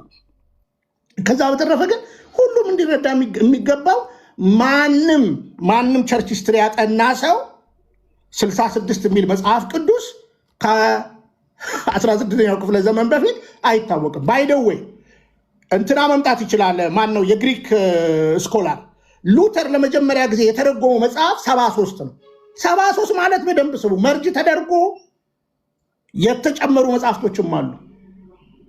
ሉተር 73 ነው መጽሐፍ። ከዛ በኋላ ነው ህትመቱ ሲገን ኦልሬዲ 66 ላይ እንትን ያደረገው። 66ቱ ደግሞ በቂ መልስ አይመልስም። ይሄን እኮ ደጋግመን እኮ ሰራንበት። የሌሉ 80 አሐዱ የሚመልሳቸው አያሌ ጥቅሶች አሉ። ቀን ከያስክልኝ 1 2 3 4 እያልኩኝ 30 20 ነገሮች ላመጣል ይችላል። በዚህ አጋጣሚ 19 ይሄኛውም ቢሆን ይሄ 80 አሐዱ ሙሉውን አሁን ኤርሚያስ ቅድም ቢያነበው በእርዳታ ነው የተተረጎመው። የኛ መጽሐፍቶች ለምሳሌ ኢሳይያስን እንደ ጥቅልል መጽሐፍ አስቡ። ኢሳይያስን ኢትዮጵያዊ ጃንደረባ የኢሳይያስን መጽሐፍ ሲያነብ አሁንም በቤተ ክርስቲያናችን ለምሳሌ 4 ወንጌላት በአንድ ላይ የተጠረዙ አሉ፣ ለየብቻም አሉ። የቁም ጽሑፍ ብራና ዳምጠው ቀለም በጥብጠው የጻፉልን እውነት ነው። ማንም ደግሞ በዚህ አፕሩፍ ሲያደርግ ችግር አልተገኘባቸውም። ችግር አገኘው የሚለው ያላነበበው ነው። ለዚህ ነው እኔ 15ቱን ለምሳሌ መጽሐፍ እዚህ ዩቲዩብ ላይ ጭኛለሁ። ኑና ስሙ አንብቡ እያሉ የትኛውም የቴዎሎጂ ኮሌጅ የተማረ ሰው ይሄ ነው ብሎ የሚናገረው ነገር የለም። ስለዚህ ሉተር ለምሳሌ የሚቀበለው ስንት ነው? ሉተር ባጭሩ የሚቀበለው 64 ነው። የያዕቆብንና የራእይ መጽሐፍን ገለባ ይለዋል። ስለዚህ ቅድም ኤርሚያስ ምን ነው መግቢያውን እስከ መጨረሻ ባነበብከው ገንዘብ ስላጠራት ነው እኮ ገንዘብ ረድተዊ ነው እያለች ያለችው። ከዛ በተረፈ የፕሮቴስታንት መጽሐፍ አለ ከ180 በላይ እጸጽ ያለው። አሁን ቅድም ስለ አምላክ ወላዲተ አምላክ ብዙ ነገር የተነገረበት አውጥተውት ድንግል ትጸንሳለች ወንድ ልጅ ትወልዳለች የኢሳይያስ ሚስት 3ኛ ብለው ጸጋ የመላብሽ የሚለውን ቃል ያወጡ ቤተክርስቲያን ምን አደረገች? ምንም ነገር ያደረገችው ነገር የለም። ስለዚህ መጽሐፍ ቅዱስን ቅድምም የገባንበት ትልቁ ዓላማ መጽሐፍ ቅዱስ ላይ ለምሳሌ ገላትያ ምዕራፍ 5 ላይ ኤርሚያስ ያነሳዋል አለ። ከፈለክ አሁኑኑ እዚሁ ህዝብ ፊት ላሳይ ይችላለሁ። ዘፈን የሚለውን ተጠቅሷል። ዘፈን ባይልም ተጠቅሷል ቃሉ ቅጥ ምናምን የሚል እንግዲህ ከፈለክ ላሳይ ይችላለሁ። ከዛ ቁጠራቸው ብላለች ቤተክርስቲያን። ምንም ቆርጣ እንትን ያደረገችው ነገር የለም። ይሄው ገላትያ ምዕራፍ 5 ምንድን ነው የሚለው? የስጋ ስራ በደንብ ስሙ። የስጋ ስራ ይታወቃል። እርሱም ዝሙት፣ እርኩሰት፣ መዳራት፣ ጣዖትን ማምለክ፣ ስራይ ማድረግ፣ መጣላት፣ ኩራት፣ የምንዝር ጌጥ። የምንዝር ጌጥ ምንድነው? የምንዝር ጌጥ የምንዝር ጌጥ የሚል እዛኛው ላይ አለ። አሁን ፕሮቴስታንቶች እዚህ ገላትያ ምዕራፍ 4 እና 5 አንዳንድ ጊዜ መጽሐፍ ቅዱስን ማን ነው እንትን ያደረገው ብላችሁም ቆም ብሏችሁ አስቡ። ቁጥር የሰጡት እኮ ኦርቶዶክስ ነች። በነገራችን ላይ እኮ መጽሐፍ ቅዱስ የሰጠቻችሁ አስረግጬ ነው የምነግረው። ኦርቶዶክስ ተዋህዶ ነች። አባቶቻችን ናቸው። በነገራችን ላይ እነ አትናቴዎስ ኦርቶዶክሳዊ ናቸው እንዳትረሳው። አትናቴዎስ የግብፅ እኛ የኦርቶዶክስ ተዋህዶ 20ኛው ጳጳስ ነው። እሱም መንበራት ነው። የማርቆስ መንበር የጴጥሮስ ጣሊያን ሂዱ፣ የጴጥሮስ መንበር ታክ፣ የማርቆስ ወንበር አሌክሳንድሪያ ሂዱ። 118ኛ ናቸው። ቄርሎስ 6ኛ ከአፄ ኃይለ ሥላሴ ጋር በነበራቸው ነገር ኢትዮጵያዊ እውነትን እዩ። ስለዚህ በዚህ በመጽሐፍ ቅዱስ ቀና ብሎ የሚያት ፕሮቴስታንት የለም። 120 ትርጉም ተሸክመ እቺ ስንዱ መቤት ቤተክርስቲያን መንከት አትችልም። ስለዚህ ይሄው የምንዝር ጌጥ ተብሏል። ፍቱልን። የምንዝር ጌጥ የሚል እዛኛው ላይ አለ። ምን ማለት ነው? ቅጣጣ ከዝሙት ጋር ያለ ግልጽ ዘፋኝነት፣ አመነዘረ፣ ምንዝርና፣ ምናልባት ጥጥ የሚፈትሉ ሰዎችን ታውቋቸዋላችሁ። ስለዚህ ፕራዮሪቲ የምንሰጠው ለግዕዝ ነው። ስለ አዲስ ኪዳንም እንደዛ በግልጽ አንድ ፕሮቴስታንታዊ ዓለም አቀፋዊ ስኮላር ሲናገር ሰምቻለሁ። አሳያችኋለሁ። የዛሬ ቪዲዮ ላይ ማየት ትችላላችሁ፣ ለግሪክ የሚሰጠውን ፕራዮሪቲ። ስለዚህ ምን አጠፋች? ምንም።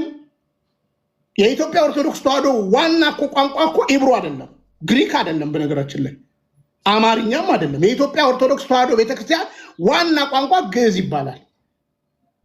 ግዕዝ የሚቀድም ቋንቋ ነው። ግዕዝን አድፋፍተህ ክርስትናን አውቃለሁም ማለት አትችልም። አያሌ ነገሮች ልናነሳ እንችላለን፣ የግዕዝ ቃላትን። ስለዚህ ረጋ ብሎ ማንበብ ማጥናት። ስለዚህ ቅድም ኤርሚያስ መጽሐፍ ቅዱሱን ገብቶ ያነሳበት ነገር ትክክለኛ አይደለም። ምክንያቱም ሙሉውን ቢያነበው ሙሉውን አሁንም በአደባባይ ጊዜ ካለ እኔ አለኝ 2000 እትም ሙሉ ይነበብ። አዎ ችግር ካለ ይስተካከላል። ለምን እንዴ? እሺ ጨርሻለሁ። እሺ ከጨረስኩ አልጨረስክም። ቆይ ቤኒን ትልቁ ላይ አድርጉት። እዚህ እኔ ጎን አስቀምጡት ወገኖች፣ ጎን ለጎን እንሆን ብዬ ነው። ክፉ ነገር ባንነጋገር ጥሩ ነው ከአንዳንድ ሰዎች ጋር። እናንተ ታች ያላችሁ አስከብርልኝ። እኔም አይሆንልህ ቅድም ስቶፕ እኔ እነግርልሃለሁ። በቃ አስከብር ቤትን እዚህ ጋር ቀይሩት፣ ግሬዱን እዚህ ጋር ቀይሩት። እኔ ስለማልችል ማለት ነው። ቴንክ ዩ። አስከብር የምትሳደቡ ሰዎች ስቶፕ። ኦኬ ታችም ወንድሜ ቴዲ አቁሙ እያለ ነው።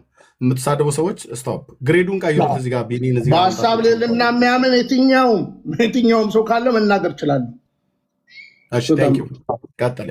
አሁን ቀጥል። ደቂቃ የቆሞ ነበር አይ ቲንክ ኦኬ 2 ደቂቃ ልስጥህ። ከ10 ሰከንድ የሚቀረው 2 ደቂቃ ሲቀር ነው ያስቆምኩ የነበረው። ቀጥል። 2 ደቂቃ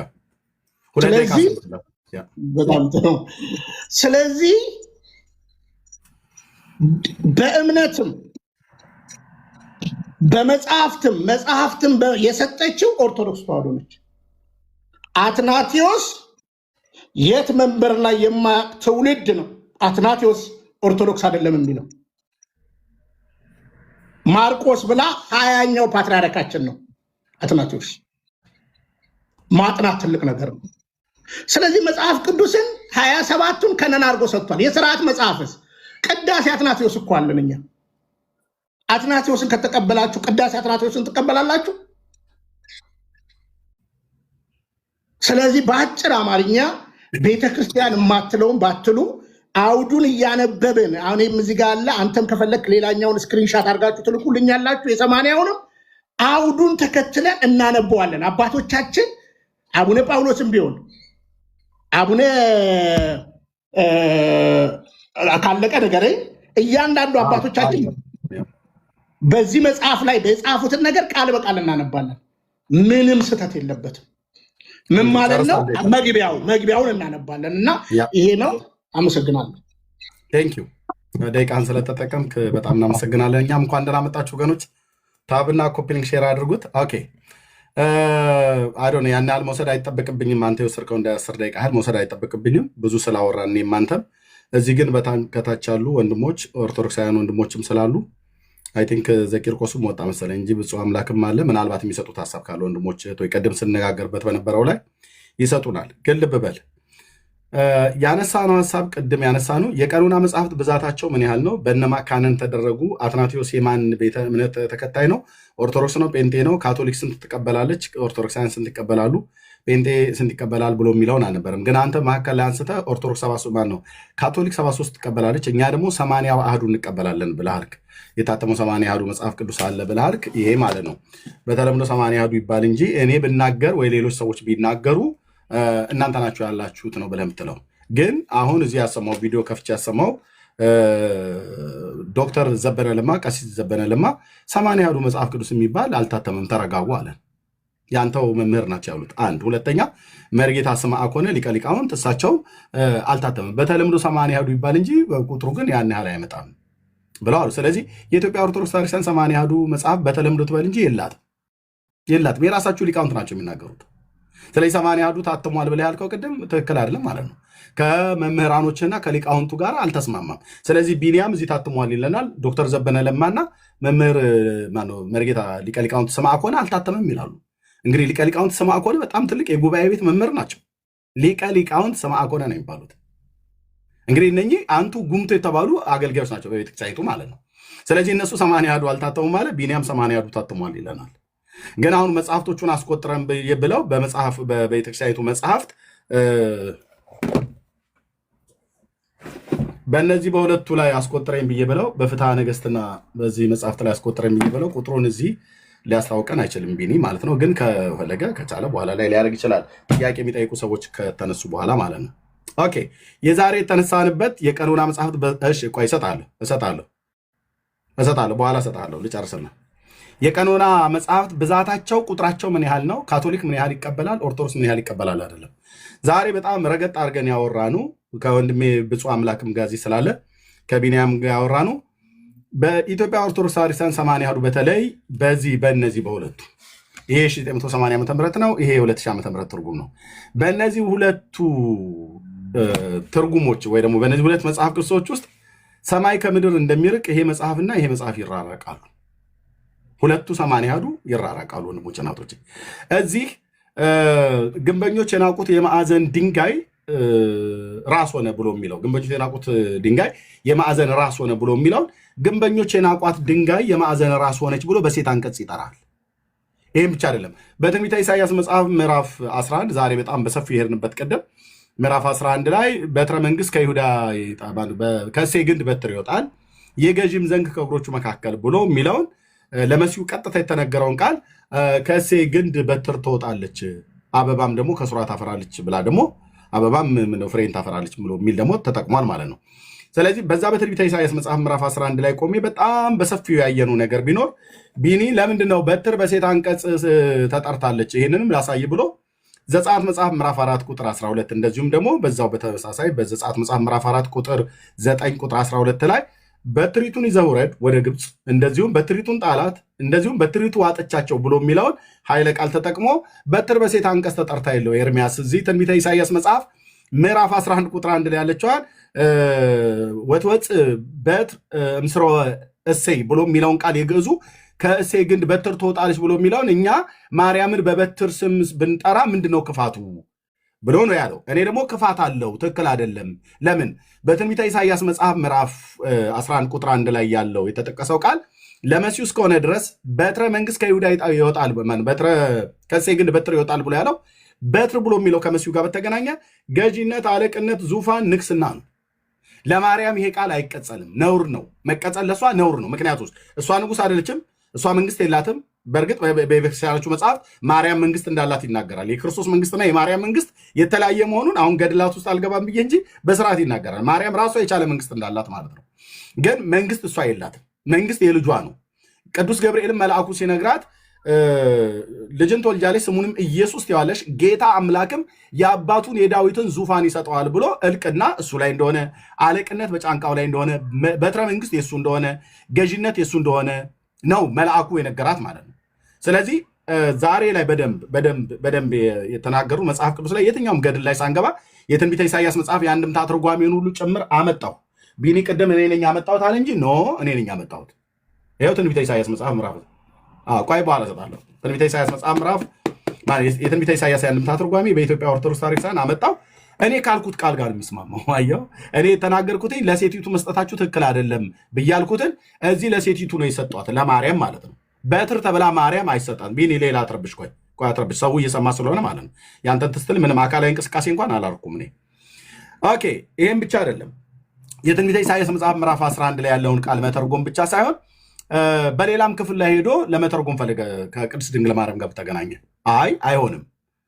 በትር ብሎ የሚለው ከመንግስትና ከስልጣን ጋር ከገዥነትና ከአስተዳደር ጋር የተገናኘ ነው፣ የተነገረ ነው። ለቅድስት ድንግል ማርያም በትር ተብሎ ሊሰጥ አይችልም። የመጽሐፍ ቅዱስ መዝገበ ቃላትን አላየሁም ኤርሚያስ ብሎ አለኝ። ሄዶ አመጣው። በእርግጥም አላየሁትም ነበር በትር ብሎ የሚለውን እዛ ክፍል ላይ ማለት ነው። ሄዶ ሲያመጣ ግን መጽሐፍ ቅዱሱ መዝገበ ቃላት ከሼልፌ ላይ እጅ አምጥቼ ቢንያም አነበበው፣ እኔም ሳነበው በተለይ ይላል በትር ብሎ የሚለው ይላል እዚሁ በመዝገበ ቃላቱ ላይ ማለት ነው። በትር ብሎ የሚለው አብዛኛው ከስልጣን ጋር የተገናኘ ነው ይላል። ከስልጣን ጋር የተገናኘ ነው ብሎ የሚጠቅሳቸውን ጥቅሶች ልብ በሉ። ትንቢተ ኢሳይያስ መጽሐፍ ምዕራፍ 9 ቁጥር 4 ይጠቅሳል። ስለ ይሁዳ ማለት ስለ ምድያም የተናገረው እና ከጫንቃ ላይ በትሩን ደግሞ የገዢነቱን ዘንግ ሁሉ እሰብራለሁ ብሎ ስለ ምድያም የተነገረውን ትንቢት ቃል ኢሳይያስ እዛ ጋር ይጠቀመዋል። አንድ ሁለተኛ ዘሁልቁ መጽሐፍ ምዕራፍ 27 ላይ ይጠቅሰዋል ማለት ነው። ዘሁልቁ መጽሐፍ ምዕራፍ 27 ላይ የሚናገረው ያ በለዓም የተባለ የቢኦር ልጅ በለዓም የተናገረው ትንቢት ውስጥ ምንድን ነው ያለው? ከያዕቆብ ኮከብ ይወጣል ከእስራኤልም በትር ይነሳል ይላል። በትር ማለት ገዢ ማለት ነው፣ ንግስና ማለት ነው፣ ንጉስ ማለት ነው። ይወጣል ነው ብሎ ያለው። ይሄም ብቻ አይደለም። በትንቢተ ኢሳይያስ መጽሐፍ ምዕራፍ 11 ቁጥር 1 ላይ እኔ እስካሁን ድረስ ቢንያምና ቅድም ብፁዕን ስከራከራቸው ስሟገታቸው የነበረውን የሚያጠናክርልኝ የኔን የሚያጠናክርልኝ የኢትዮጵያ መጽሐፍ ቅዱስ መዝገበ ቃላት ኢሳይያስ 11 ቁጥር 1ን ከማርያም ጋር አያይዞ ሳይሆን ከስልጣን ጋር አያይዞ ለመሲሁ እንደሚናገር የኢትዮጵያ መጽሐፍ ቅዱስ መዝገበ ቃላት ይናገራል ማለት ነው። ዛሬ ላይ ዘሊያ ነው ያወራነው። ቢኒ ግን አሁን ያወራው የቀኖና መጽሐፍት ብዛታቸው አትናቴዎስ የት ነው ቤተ እምነቱ ካቶሊክ ስንት ትቀበላለች? ይህን ሁሉ አላነሳንም። ቅድም ያልከኝን አንድ ቃል አለ። ምንድነው? መግቢያውን አንብበው አልከኝ። እችን ቃል ብቻ ላሳየ።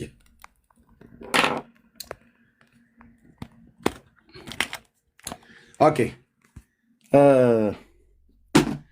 በኋላ ላይ ለልጆች ለወገኖች እድል ከሰጠን በኋላ እቀጥላለሁ።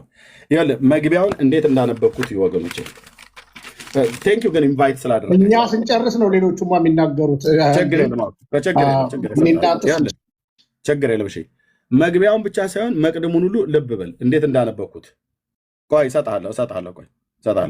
ያው እዩ። የትኛውን ነው የምታነብልኝ? ንገረኝ። የትኛውን ነው የምታነብልኝ? የሁለት ሺውንም የ1980 እሱ አሁን የሁለት ሺው ነው። የሁለት ሺው ነው። ግን እንዴት እንዳነበብኩት ያው በኋላ የምታስነበበኝ ክፍል ላይ ታስነበኛል። እያንዳንዱን ያነበብኩት እዩት ወገኖች፣ እንዴት እንዳነበብኩኝ አቅልሜ እንዴት እንዳያስኩት። ቆይ ከመጀመሪያው ጀምረን አንብበው። ቆይ አንዴ እሺ፣ አንብበው እንዴት እንዳነበብኩት ይውልኝ። አንተ የምትፈልገው ነገር ካለ እዚህ ጋር የምጠይቀኝ ጥያቄ ካለ ትጠይቀኛለህ። ቆይ ልብ በል ስማ። እኔ እንደው መጠየቅ ያለብኝ በዚህ መጽሐፍ ላይ መጽሐፉ የኔ አይደለም ያንተ ነው። ግን ይሁት እንዳነበብኩት መቅደሙ እንዴት እንዳነበብኩት ይሁ መግቢያውንም እንዴት እንዳነበብኩት ይሁ ብራዘር። ሳላነብ እንደዚህ አላቀልምም። ለጌጥ አይደለም ያቀለምኩት።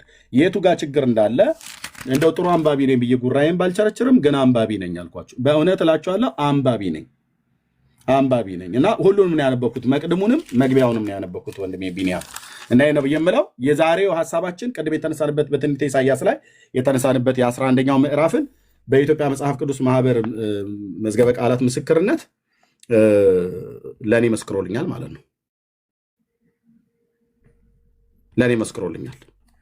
የኢትዮጵያ መጽሐፍ ቅዱስ ማህበር መዝገበ ቃላት የትንቢተ ኢሳይያስ መጽሐፍ ምዕራፍ 11 ቁጥር 1 ከስልጣን ጋር የሚገናኝ ነው የተነገረው ብሎ ያለውን ለሴቲቱ ለቅድስት ድንግል ማርያም የተናገራችሁትን ትክክል አይደላችሁም፣ ከስልጣን ጋር በተገናኘ ነው ይላል። ባለስልጣኗ ማርያም ሳትሆን ባለስልጣኑ፣ ገዢው፣ አስተዳደሩ፣ አለቅነት በጫንቃው ላይ የሆነ ስሙ ድንቅ መካር፣ ኃያል አምላክ የተባለለት ከቅድስት ድንግል ማርያም የተወለደው የእግዚአብሔር ልጅ የድንግሊቱ የማኅፀኗ ፍሬ ጌታዬ ኢየሱስ ክርስቶስ ነው ብለን እንላለን እኛ ጴንጤዎች።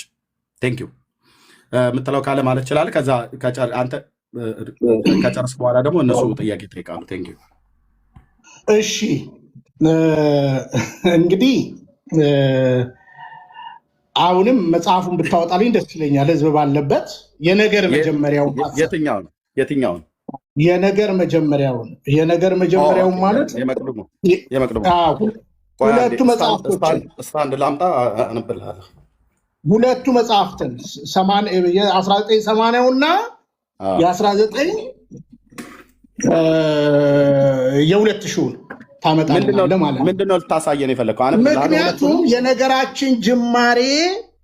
የነገራችን ጅማሬ የነበረው በነገራችን ላይ እንዳትዘነጋ የኢሳይያስ መጽሐፍ አልነበረም። ለዛውም መጀመሪያ እኔ ቁጭ ብዬ እየተሰማኋችሁ ነበረ። የኢሳይያስ መጽሐፍ አልነበረም። ቀጥሎ ነው የኢሳይያስ መጽሐፍ አውጥታለች ብለህ እየተናገርክ የነበረው ገላትያ ነበረ። ይኸው ምንዝር ጌጥ ብዬ አስቀመጥኩልን። እኛ ፕራዮሪቲ ለግዕዙ እንሰጣለን ስንል የኢሳይያስንም ስትናገር የግዕዙ ፕራዮሪቲ እንሰጣለን ያልነው። ስለዚህ መግቢያውን እንየው፣ መግቢያውን መቅድሙን እንየውና ከዛ ቤተ ክርስቲያን አሁን አንተ እንደምትለው በትር የሚለውን ለማምላክ ብቻ አልሰጠችም። ይሄው ቅድም እኮ አንብበከዋል። ለክርስቶስ ነው በቃ ከሷ ወጣ ነው ያለችው፣ ስለ መውጣት ነው። በትርን ደግሞ ከ40 በላይ ጥቅስ በሴት አንቀጽ ላሳይ ብዬ ተናግሬያለሁ። ከ40 በላይ ጥቅስ ላሳይ ብዬሃለሁ። የተወሰነ ጀመርኩኝ። የሙሴ በትር መሰል በትሮችን ሳነሳ በትር በወንድ አንቀጽ ብቻ አይደለም፣ በትር በሴት አንቀጽ መጽሐፍ ቅዱስ አስቀምጦታል ነው ንግግራችን። ስለዚህ እማምላክ ላይ ቆመ ከተባለ አዎ ቤተክርስቲያን አጥፍታለች ትላለ አይልም። ከሱ ቀጥላ አንብበው አልኩ። ብዙ አምላክን ስላየክ አዎ ቀጥላ አንብበው አለ። አመንክ? አዎ ለሱ ነው፣ ለሷ ብቻ አይደለም፣ እኔም አምናለሁ ከሷ እሱ እንደተወለደ ብለ ስለ አይሁድ ተናገርክ ማለት ነው። ስለዚህ አሁንም ቀጥታ 2000 እትሙን ክፈትና ህዝብ እያየ እናንብበው። እሺ ኦኬ ቴንክ ዩ። ልብ በሉ ይሄንን ዩቲዩብ ላይ የምትሰሙ ሰዎች ማናችን ምን እንደተናገርን ይህን ቪዲዮ ሙሉን ስሙት፣ ሙሉን አውርዱና ሙሉን ስሙት። ምን እየተናገርን እንደነበረ ማናችን በእውቀት እየተናገርን እንደነበረ ማናችን ያለ እውቀት እየተናገርን እንደነበረ ለማየትም ማናችን እውነት እንደምናወራ ማናችን በመረጃ ላይ በተደገፈ እኔ ነኝ ቢኒያም ወይ ብፁዕ አምላክ ነው እኔ ነኝ ማናችን ወይ ዳጊ ነው እኔና ዳጊ ነን ወይ ብፁዕ አምላክና ቢኒያም ናቸው ስታዩ ተረዱታላችሁ። ኦኬ አሁን እኔ እንደዚህ ብለኛል ብዬ በሚል ያላልኩትን ብለሃል ብሎ በሚል ጭቅጭቅ ውስጥ አልገባ ማለት ነው። ግን ሙሉን ስሙት ወገኖች። እሺ አሁን ቢኒ እዚህ መቅድሙን ሳነብ ምን ልታሳየኝ ነው? እዚህ ጋር አንብቦ ብላ ያልከኝ ዋነኛ ልታሳየኝ ልታስጨብጠን የፈለከው ምንድን ነው? እሺ አጠር ያለ መልስ ልናገርና እናንብበው። እንዴ ቅድም እያነበብኩ አልነበር? ምን ልታሳየን? እናንበዋለን እኮ አቅልመው እኮ እያነበብክ ነው። አባ ይኸውልህ፣ እሺ በደንብ ስማኝ። እንግዲህ እኛ ኦርቶዶክሳውያን ዝም ብለን የምናወራው ነገር የለም። አሁን ቅድምም አባቶቻችን አልተሳሳቱም። ደቂቃ በሰጠኝ ደስ ይለኛል። እንደው ክፉ ነው ስለምትሉኝ ደቂቃ ስጡኝ፣ ቢያንስ 6 ደቂቃ ስጡኝ በትንሹ። ይረዝማል። ለትምህርት አይደል እንዴ? ለአንተም የአንተ ነው ደቂቃ ነው ያላየሁም። ችግር የለውም ማለት መጽሐፉ የአንተን ደቂቃ አላየሁም። ችግር የለውም። እሺ እኔ እሰጥሃለሁ። ችግር የለውም። 6 ደቂቃ ስጠኝ። ግን አሁን እሺ እሰጥሃለሁ። 6 ደቂቃ አስቀምጡለት። ስጨርስ ግን ቆይ ቢኒ አንዴ 6 ደቂቃ አሁን ይሰጥሃል። አውራ፣ በ6 ደቂቃ ውስጥ የፈለግከውን አውራ። ግን መቅድሙን አንብብልኝ ብለህ ስትል መግቢያውን አንብብልኝ ብለህ ስትል እኔ ድጋሚ ላነብልህ የምገደደው ለምንድን ነው ብዬ አልኩ። ምክንያቱም ንገረኝና አነብልሃለሁ። ምን ልታሳየን ነው? መቅድሙ ላይ ምን ልታሳየን ነው? የምታሳየን ነገር ይሄን ላሳያችሁ ነው ብለህ የምትለውን በለንና ከዛ ወደ ምንባብ ሄዳለሁ። ግን 6 ደቂቃን አብረን ተጠቀምበት ማለት ነው። እሺ ምን ልታሳየን ነው? የምታሳየን የፈለግከው ምንድን ነው? መቅድሙን አንብበን መግቢያውን አንብበን ምን እንደምታሳየን የፈለግከው? በግልጽ መጽሐፉ እንዴት እንደታተመ ቤተክርስቲያን ምን እንደምትል ልነግርህ እኮ ነው። አንተ አሁን ቅድም የራስን አስምረህ ነበር ያነበብከው። መጽሐፏን ለማድረግ የምትጠቀመው የግዕዝ ቃልን ነው። እኔ መቼ ግዕዝ ቃል አይደለም አልኩኝ። ኖ በኢብሩ ለመጠቀም ያለባት ብለህ ስትናገር አልነበር እንዴ? ግዕዙን መሰረትነት አድርጌያለሁ ብላለች። መሰረትነት ማድረግ የነበረባት ዕብራይስጥና ግሪኩን ነው። አታደርግም። ለምን መሰለህ? አታደርግም። መብቷ ነው። መብቷ ነው። 6 ደቂቃ ሰጠኝና አሁን ገብቶኛል። ደቂቃው ተከፍቷል። አጭር ነገር ልናገር። አሁንም ቅድም ፋላሲ እየሰራ ስላለ እኛ መጽሐፍ ቅዱስ ብቻ ብለን አይደለም የምናምነው። ቤተክርስቲያን ስንዱ መቤነች። ለምሳሌ 80 አሐዱ በፍትሐ ነገሥታችን ንባብ እና ትርጓሜ አንተም ጋር አለ። አንቀጽ 2 ላይ በቅድስት ቤተክርስቲያን ሊቀበሏቸው የታዘዙ ቁጥራቸው 80 አሐዱ የሆነ ብሎ ይናገራል። ከዛ ዝርዝር ተቀምጧል። እንዳልኩ አልተዘጋም። በብሉይ ኪዳን አዲስ ኪዳን ነው የተዘጋው። 35 የምትለው 8 የስርዓት መጽሐፍት ነው የምትለው። 27 መጽሐፍም አባታችን አትናቴዎስ ነው የተናገረው። ከዛ በተረፈ ግን የብሉይ ኪዳን መጽሐፍትን ማንም የዘጋ ነገር የለም። እኛ የብሉይ ኪዳንን ከእስራኤል የምንቀበለው አለ 24 ተብሎ በዝርዝር ወደ 30 ምናምን 40 ምናምንም የገቡ አሉ። ቅድም በዝርዝር ነገር ያለው አንዳንዶቹም 3ቱን እንደ 2 ስለዚህ ይኸው አንቀጽ 1 ላይ 80 አሐዱ ትላለች ቤተክርስቲያን። ከዛ በኋላ ዝርዝሩን ቁጠረው፣ ብዙ ሊሆን ይችላል። አንዳንዱን ቅድም ብያለሁ፣ በደንብ ቁጠረው። 80 አሐዱ ምን ያለ ምን ዝም ብለን ምን አባቶቻችንም ቅድም ያሉት አንዳንዱን ከመጠረዝ ጋር ለምሳሌ 8ቱ የሥርዓት መጽሐፍ አይጠረዙም ለመቅደስ አገልግሎት። ቆጥራ ንገረኝ የሚል አብረህ ብዙ ናቸው። ቆይ ልነግርህ ነው። ይኸውልህ ብዙ ናቸው። ምንድነው ብዙ ያደረጋቸው? ቅድም እኮ ነገርኩ። ለምሳሌ እዝራ ሱቴል ስንት ነው? መቃቢያን ስንት ነው? ኤርሚያስ ተረፈ ኤርሚያስን ጭምር። ስለዚህ መርጃ አድርጋ ቤተክርስቲያን አስቀምጣለች። ይሄ መብቷ ነው። ነገር ግን አሁን አንተ በየትኛውም ከ16ኛው መቶ ክፍለ ዘመን በፊት 66 መጽሐፍ ቅዱስ ያለ ምንም ሰው አታመጣልኝም። ካቶሊክን አታመጣልኝም፣ የግሪክ ኦርቶዶክስን አታመጣልኝም፣ ኦሪየንታልኛን አታመጣልንም። ሉተርም እንዳልኩ ነው የሚቀበለው ማለት ነው። ስለዚህ እኛ ፍትሐ ነገሥታችን ላይ የተቀመጠ ሆኖ የብሉይ ኪዳን ላይ ግን በተመለከተ አልዘጋችን ቤተክርስቲያን። የፍትሐ ነገሥቱ ቁጥሩ ስንት ነው? አሳውቀን ቁጥሩን። ይኸው አንተ ፍትሐ ነገሥቱ ላይ ኖ እኮ ቁጥሩን ንገረን። እኔ ለምን እነግርሃለሁ? አንተ ስላለህ ንገረን። ይኸው 81 ነው ቁጥሩ። ይኸው ገጽ 1 ላይ ይኸው አንቀጽ 2 አንቀጽ 2 ላይ በቅድስት ቤተክርስቲያን ሊቀበሏቸው የታዘዙ ቁጥራቸው 81 ስለሆነ አምላኪያን መጽሐፍ ነው ብሎ የሚለው በቃ አለቀ። ነው። ከዛ በኋላ ግን ኤርሚ ዝርዝሩ ላይ ግባ። ዝርዝሩ ላይ ስንት ይላል? እሱን ይኸውልህ እዚህኛው አንተ ያዝከው ላይ ቁጠረው እኮ አልኩህ። እኛ አንተ ቁጠርና ነገር እኛ እኮ ይኸውልህ ለምሳሌ ይኸውልህ አባቶቻችን የብሉይ ኪዳን መጽሐፍትን አዲስ ኪዳን ላይ 27 ሲደመር 8 የማይታተሙ መጽሐፍ ብለው ነው ያስቀመጡት። 46 ለምሳሌ ካቶሊክ ስትል የብሉይ ኪዳን መጽሐፍ ዝርዝሩን ማየት ትችላለህ። ጦቢትን ቅድም ዘርዝሬልሃለሁ የምትቀበለውም ማለት ነው። ግን አንተ አሁን ልትከላከለኝ የሚገባው እውነተኛ የኛ መጽሐፍ ቅዱስ ነው ስንት 66 ብትለኝ ምንም የቅዱስ ትውፊት ማስረጃ አሰጠኝም። አንድ አበደን 120 የፕሮቴስታንት ትርጉም አለ። ያው ታውቃለህ፣ አንተም አሴምብሊ ነበር ካደለ? ይሄን መጽሐፍ ቅዱስ እኛ ነን ያተምነው። እኛ ነን። ኢንተርናሽናል ባይብል ሶሳይቲ ጋሽ ቤተ ሲሰራ አንዱ ይህን መጽሐፍ መተዳደሪያ ደንብ 94 ከቀረጹት አንዱም ነኝ። እዚህ መጽሐፍ ላይ አሁን ልማት ማህበራችን ውስጥ ሲሰራ ከነበሩት 180 እጸት አገኝልሃለሁ ሲወጡ ቢብሊካ ብለው ያተሙት ክፉ ነውር የሆነ አሁን አንተ ቅድም በሴት አንቀጽ ትላለህ አይደል? ጸጋ የመላብሽ የሚለውን ቃል አውጥቶ የተከበርሽ ብሎ እንደ 2ኛ ዮሐንስ የጻፈ ድንግል ትጸንሳለች ወንድ ልጅ ትወልዳለች የሚለውን ቃል ለሌላ ነገር የሰጠ። ስለዚህ በመጽሐፍ ቅዱስ ኦርቶዶክስን 120 የትርጉም መጽሐፍ ይዘህ ቀና ብለህ ልታያት አትችልም። ስለዚህ እኛ ፍትሐ ነገሥታችን ላይ ተቀምጧል። የብሉይ ኪዳን ዝርዝር መጽሐፍቶችን ለእኛ ተውልን። አንዳንዱን መርጃ አድርገን እንነጋገራለን፣ አንዳንዱን በታትን እንናገራለን ማለት ነው። አሁን ቅድም ያነሳኸው ይሄ መጽሐፍ ትናገር ሁሉ ነበር። ይኸው ቪዲዮውን ማየት ትችላላችሁ። ትረግም ሁሉ ነበር ይህ መጽሐፍ። ኧረ አይረገምም። ዋናውን ነገር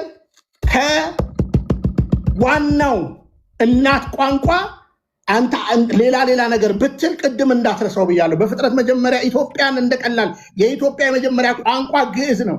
የነ ዮቶርን የነ መልከ ጸዴቅን መሰል ታሪክ ማጥናት ትችላለህ። ስለዚህ ቤተክርስቲያን ክፍት ነች። አሁንም ደቂቃን ጨርሳል። 10 ነበር ማድረግ የነበረብኝ ማለት ነው። ችግር የለም፣ በኋላ ትቀጥላለህ። እሺ እንግዲህ እያወራ ነው ያለው ነገር እየገባችሁ ነው ወገኖች። እሺ አንዴችን ነገር ግን ልናገር። ሰዎች የሚሉት ነገር አለ። እሺ ጎሄድ።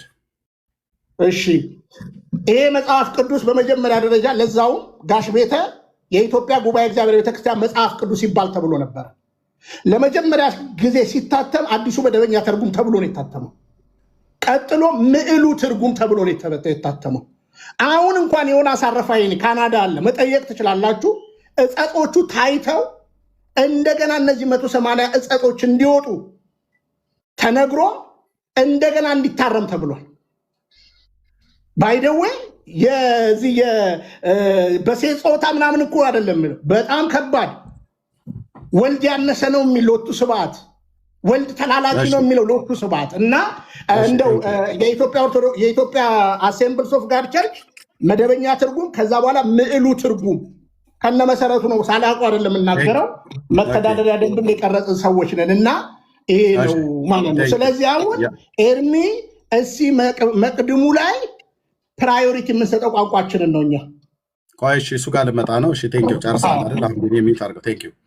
ኦኬ፣ ለእኔም እንግዲህ ደቂቃ መያዝ አለበት፣ እንደዛ ካልሆነ በስተቀር አልሆነም። እሺ፣ እየተረጋገርን ነው ካለው ሀሳብ ቢኒ ወጣ እያለ የተለያየ ነገር ያወራል። ኦኬ፣ መልካም። የኢትዮጵያ ጉባኤ እግዚአብሔር ቤተክርስቲያን የ27ኛ ዙር ደቀ መዝሙር ተማሪና ተጠማቂ ስለሆንኩ ቤተክርስቲያን በዚህ በአዲሱ መደበኛ ትርጉም ላይ እነ ዶክተር ቤት የተሳተፉበት የኢትዮጵያ ጉባኤ እግዚአብሔር ቤተክርስቲያን የኔው ቤተክርስቲያን ስለሆነች ቤተክርስቲያኒቱ በዚህ እትም ላይ ከሌሎቹ አብያተ ክርስቲያናት ጋርና ዓለም አቀፍ ኢንተርናሽናል ሆነው የሰሩትን ስራ እሱ የሚለውን በመረጃ ያምጣ አሁን የተባለው ማለት ነው። የጠራቸው አገልጋዮች ትክክል ናቸው። እነ ዮናስ አራፋይኔ የቤተክርስቲያኒቱ አገልጋዮች የነበሩ ሰዎች ናቸው። አሁን ካናዳ ነው ያለው። ኦኬ፣ ስለ አገልጋዮቹ መጥራት ማለት ነው።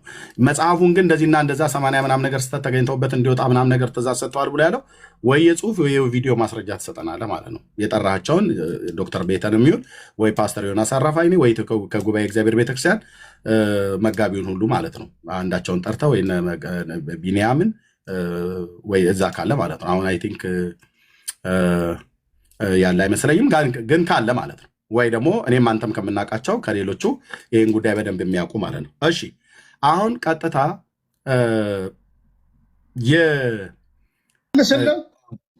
ቆይ መረጃውን ታመጣለህ ያልኩህ፣ መረጃውን ስታመጣ እሰጥሃለሁ። ልመልስልህ፣ ምን ችግር አለ? አይ አይደለም፣ መረጃውን አምጣ። መልስ ሳይሆን መልስ የሚሆነው መረጃውን ቪዲዮ ወይ የጽሁፍ እንዲታረም ከቤተክርስቲያን የኛ የአሴምብሊ ቸርች አንተም እኔም የነበርንባት ቤተክርስቲያን ስለሆነች ሄዲንግ ፔፐር ኖሮ ህትመት የተሰጠ ከሄዶ እሱ ጋር ምን አስኬደ? ቆይ እኔ አሁን ላውራበት ፕሊዝ፣ ጫጫታ እንዳይሆን ማለት ነው። ከሄድ ኦፊስ የተጻፈበት እነ ዶክተር ቤተ አሁን ቤዛ ኢንተርናሽናል ቸርች ስለሆኑ ቀድሞ ግን የኢትዮጵያ ጉባኤ እግዚአብሔር ቤተክርስቲያን ውስጥ የነበሩ ሰው ናቸው። አውቃለሁ፣ የቤተክርስቲያን ታሪክ ስለማውቅ አንተም ስለምታውቅ ማለት ነው። ለእኔም ለአንተም ቤተክርስቲያናችን ስለሆነች ጉባኤ እግዚአብሔር። ስለዚህ የአዲሱ መደበኛ ትርጉም ላይ እትም የኢትዮጵያ ጉባኤ እግዚአብሔር ቤተክርስቲያን እትም ነው ብሎ የሚለውን በማስረጃ ታመጣለህ። ኦኬ፣ በማስረጃ ታመጣለህ። በእርግጥ የእኛ ቤተክርስቲያን እትም ነው ወይ አይደለም፣ ግን ካለ መረጃውን ታመጣለህ ማለት ነው። ኦኬ፣ እነ ዶክተር ቤተ በዚህ ጉዳይ ላይ ተሳታፊ ይሆናል። አዎ፣ የኢትዮጵያ ጉባኤ እግዚአብሔር ቤተክርስቲያን በዚህ ጉዳይ ላይ ሌሎችም አብያተ ክርስቲያናት ሁሉ ተሳታፊ ይሆናል። እሱም መረጃ በኋላ ትሰጠኛለህ። ግን አሁን ወደ 80 አሐዱ ላይ ልምጣ። ፍትሐ ነገሥት ቢኒ የጠቀሰው ፍትሐ ነገሥት ላይ ኦኬ፣ ወደ ቆጠራው እንሄዳለን። ወደ ቆጠራው ስንሄድ ቅድም የጠቀስኳቸውን አገልጋዮች እንዳትረሳ ቢኒ። ዶክተር ዘበነ ለማ አሁን ቪዲዮ ያሳየሁትኝ 80 አሐዱ መጽሐፍ ቅዱስ የሚባል የታተመ የለም ብለዋል። አንድ መርጌታ ወይ ደግሞ ሊቀ ሊቃውንት ስምዐ ኮነ 80 አሐዱ የሚባል መጽሐፍ የታተመ የለም፣ በተለምዶ 80 አሐዱ ይባል እንጂ ቁጥሩ አይሞላም ብለዋል። ሁለት አንተ ደግሞ 80 አሐዱ መጽሐፍ ታትሟል ነው ብለህ የምትለው። ሶስት ቤተክርስቲያን ደግሞ 80 አሐዱ ናቸው ብላ አሁን በተባለበት ክፍል ላይ አንቀጽ 2 ላይ ያለውን ካሜራ ዙሬ ላሳይ። እዩ ፍትሐ ነገሥት አሁን ይኸውላችሁ፣ ይሄንን ሳነብ ሊቀ ሊቃውንት ስምዐ ኮነ ቅድም ያሰማሁት ቪዲዮ አለ፣ መልሼ ቪዲዮቸውን አሰማለሁ። የሁለቱንም አገልጋይ የዶክተር ዘበነ ለማና መምህር ሊቀ ሊቃውንት ስምዐ ኮነ 80 አሐዱ የሚባል መጽሐፍ ቅዱስ አልታተመም ብለዋል። ወንድማችን ቢንያም ደግሞ 80 አሐዱ መጽሐፍ ቅዱስ ታትሟል ብሎናል። የኢትዮጵያ ኦርቶዶክስ ክርስቲያን ደግሞ ይኸው ፍትሐ ነገሥት ከነትርጓሜው እጄ ላይ ያለ ማለት ነው። የቤተክርስቲያኒቱ መጽሐፍ በሙሉ ስላለ በአንቀጽ 2 ላይ እንዲህ ይላል። በቅድስት ቤተክርስቲያን ሊቀበሏቸው የታዘዙ ቁጥራቸው 81 ይታያል። ቢኒ 81 የሆነ ስለ አምላካውያን መጽሐፍ ይላል። 81 ብሎ ካለ በኋላ ቁጥራቸውን ራሷ ስታስቀምጥ እዚህ ጋር እንደዚህ ታስቀምጣለች። የማቀልምበትን ቦታ ይዩት፣ ልብ በሉ ወገኖች። በመድኃኔዓለም 52 ምዕመናን በቤተክርስቲያን ውስጥ የሚቀበሏቸው መጽሐፍት ካለች በኋላ አምስቱ ብሔረ ወዴት የነዌ ልጅ ኢያሱ መጽሐፍንትን እንደዚህ ሩትን ተዘረዘረ በኋላ ብሉይ ኪዳንን እስከ ዮሴፍ ወልደ ኮሪዮን መጽሐፍ ድረስ ተጠቅሳለች ማለት ነው። ዜና አይሁድ የሚባለው ኦኬ፣ ልብ በሉ። ቁጥራቸው ስንት ነው በድምሩ ቢኒ? 52 55 አይደል? እዚህም ላይ አለ እኮ እዚህ ላይ አለ። ይኸው እዚህም ላይ እኮ አለ ቁጥራቸው። እኔ የጠየቅኩ መልስ እኔ ከዚህ አንተ በኋላ ታሳያለህ። ቁጥራቸው እዚህ ጋር ስንት ነው የሚለው ስንት ነው የሚለው ቁጥሩ ስንት ነው የሚለው? 55 ቴንክ ዩ 55 ቀጥል። ኦኬ 55 ቆይ ፕሊዝ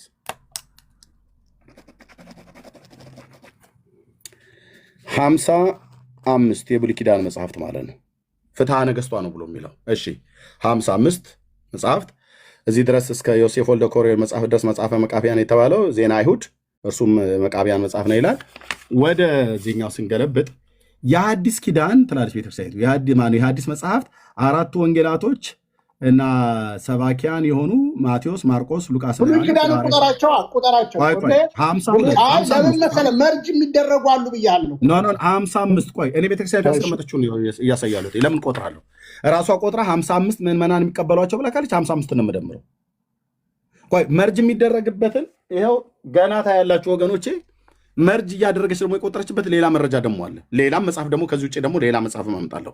ቤተክርስቲያኒቱ መጽሐፍቶቿ እንኳን እርስ በርስ እንዴት እንደማይገናኙ ትውልዱ ላይ እንዴት አይነት እየተሰራ ያለውን ነገር ታዩታላችሁ። እዚህ ካሜራ ከፍቼ ማለት ነው። አይከደንም። ቴንክ ዩ ኦኬ። ስለዚህ 55 ብላ ስላለች የብሉይ ኪዳን መጽሐፍት 55 ናቸው። ልብ በሉ። ይኸው 55 እያያችሁ ነው። 55 የብሉይ ኪዳን 55 ጻፍኩኝ። የአዲስ ኪዳንስ የአዲስ ኪዳን የሐዲስ መጽሐፍት አራቱ ወንጌሎች ሰባኪያን የሆኑት ማቴዎስ፣ ማርቆስ፣ ሉቃስ፣ የዮሐንስ እና የሐዋርያት ሥራን መጽሐፍ፣ ሰባቱ መልእክታት የቅዱስ ጳውሎስ፣ የጴጥሮስ መልእክትና የዮሐንስ መልእክት፣ ሦስቱ የያዕቆብና የይሁዳ መልእክት። እነዚህ በድምሩ ስንት ናቸው ማለት ነው? 27 ማለት የሐዲስ ኪዳን መጽሐፍት 27 ምታው 282 ማለት ነው።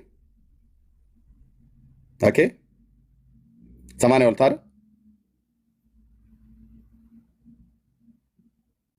ነው አይደል? ቢኒ ቀጥል ነው አይደል? ወይ ነው ብያልኩ 7 እና 5 12 1 6 8 82 አይደል? ቁጥር አይደለም 82 ደምረው።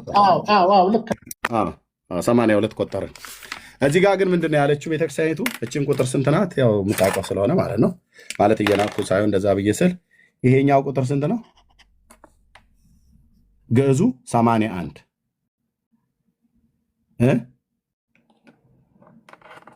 81 ስንደምረው 82 ሆነ። ያስቀመጠችው 55 ግን መምህራችን ያልገባል አንድ መጽሐፍ ሲል ቅድም አልሰማህም? ቆይ እሱን ሁሉ ላሳይ ነው። ቆይ ቢኒ ኦኬ እሱን ሁሉ ያልገባ ተብሎ የተባለው እንደውም ያልገባውን አስገብተን እንደምረው። ያልገባውን አስገብተን ከደመርን አንድ እንደምር ማለት ነው። የዮሴፍ ወልደ ኮሬር መጽሐፍ ዜና አይሁድ ማለት ነው። ስለዚህ አንዱ ስንጨምር ስንት ይሆናል ማለት ነው? 83 ይሆናል ማለት ነው። ጨራሽ ቁጥሩ እየሄደ መጣ። ይኸው እዚህ ጋር ዜና አይሁድ ማለት ነው። መጽሐፈ መቃቢያን ዜና የዮሴፍ ወልደ ኮሬዮን ይኸው ይታያል። ይኸው እዚህ ጋር ማለት ነው እኮ ዳግመኛ ይኸውልህ ቢኒ እያየኸው ዳግመኛም የኮሬዮን አልታተመም። እሱ እኮ ኤርሚ እሱና 8 የሥርዓት መጽሐፍ እኮ አልታተመም አለ። አንድ ነው እንጂ በአንድነት አልተጠረዘም እንጂ ታትሟል አለ። አይ 80 እዚህኛው ላይ የለም። እነዚህ ሁለቱ እንትኑ ላይ ይኸው ከፈለግ በጥራዝ መልክ ልክ ነው። አለቀ። ስለዚህ 8 የሥርዓት መጽሐፍም እዚህ ውስጥ ቆይ ብራዘር፣ ኧረ ተው ብራዘር ቆይ። ኦኬ ዜና አይሁድ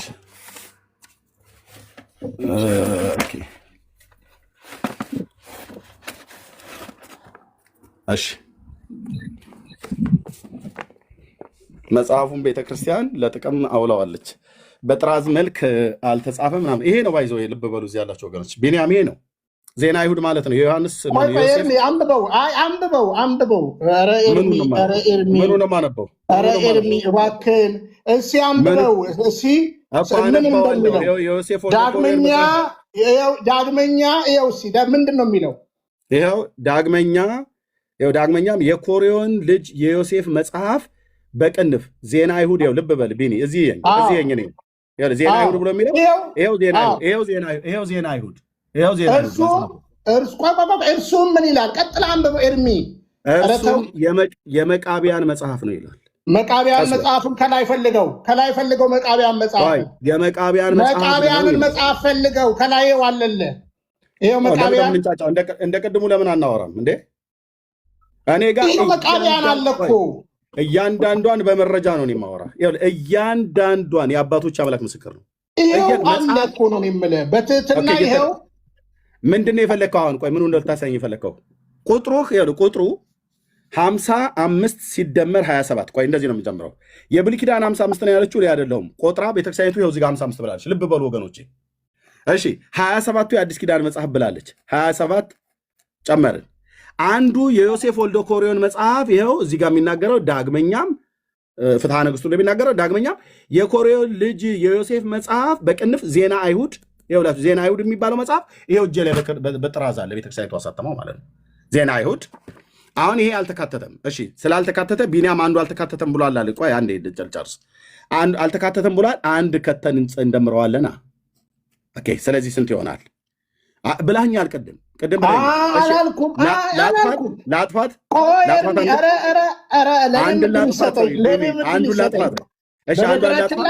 እየተማማርን ከሆነ ስጠይቅህ መልስልኝና ከዛ ትሄዳለህ። እችን አንዷን ላጥፋት ወይ ለህዝቡ ደምሬ ላሳይ ወይ ልጨምራት?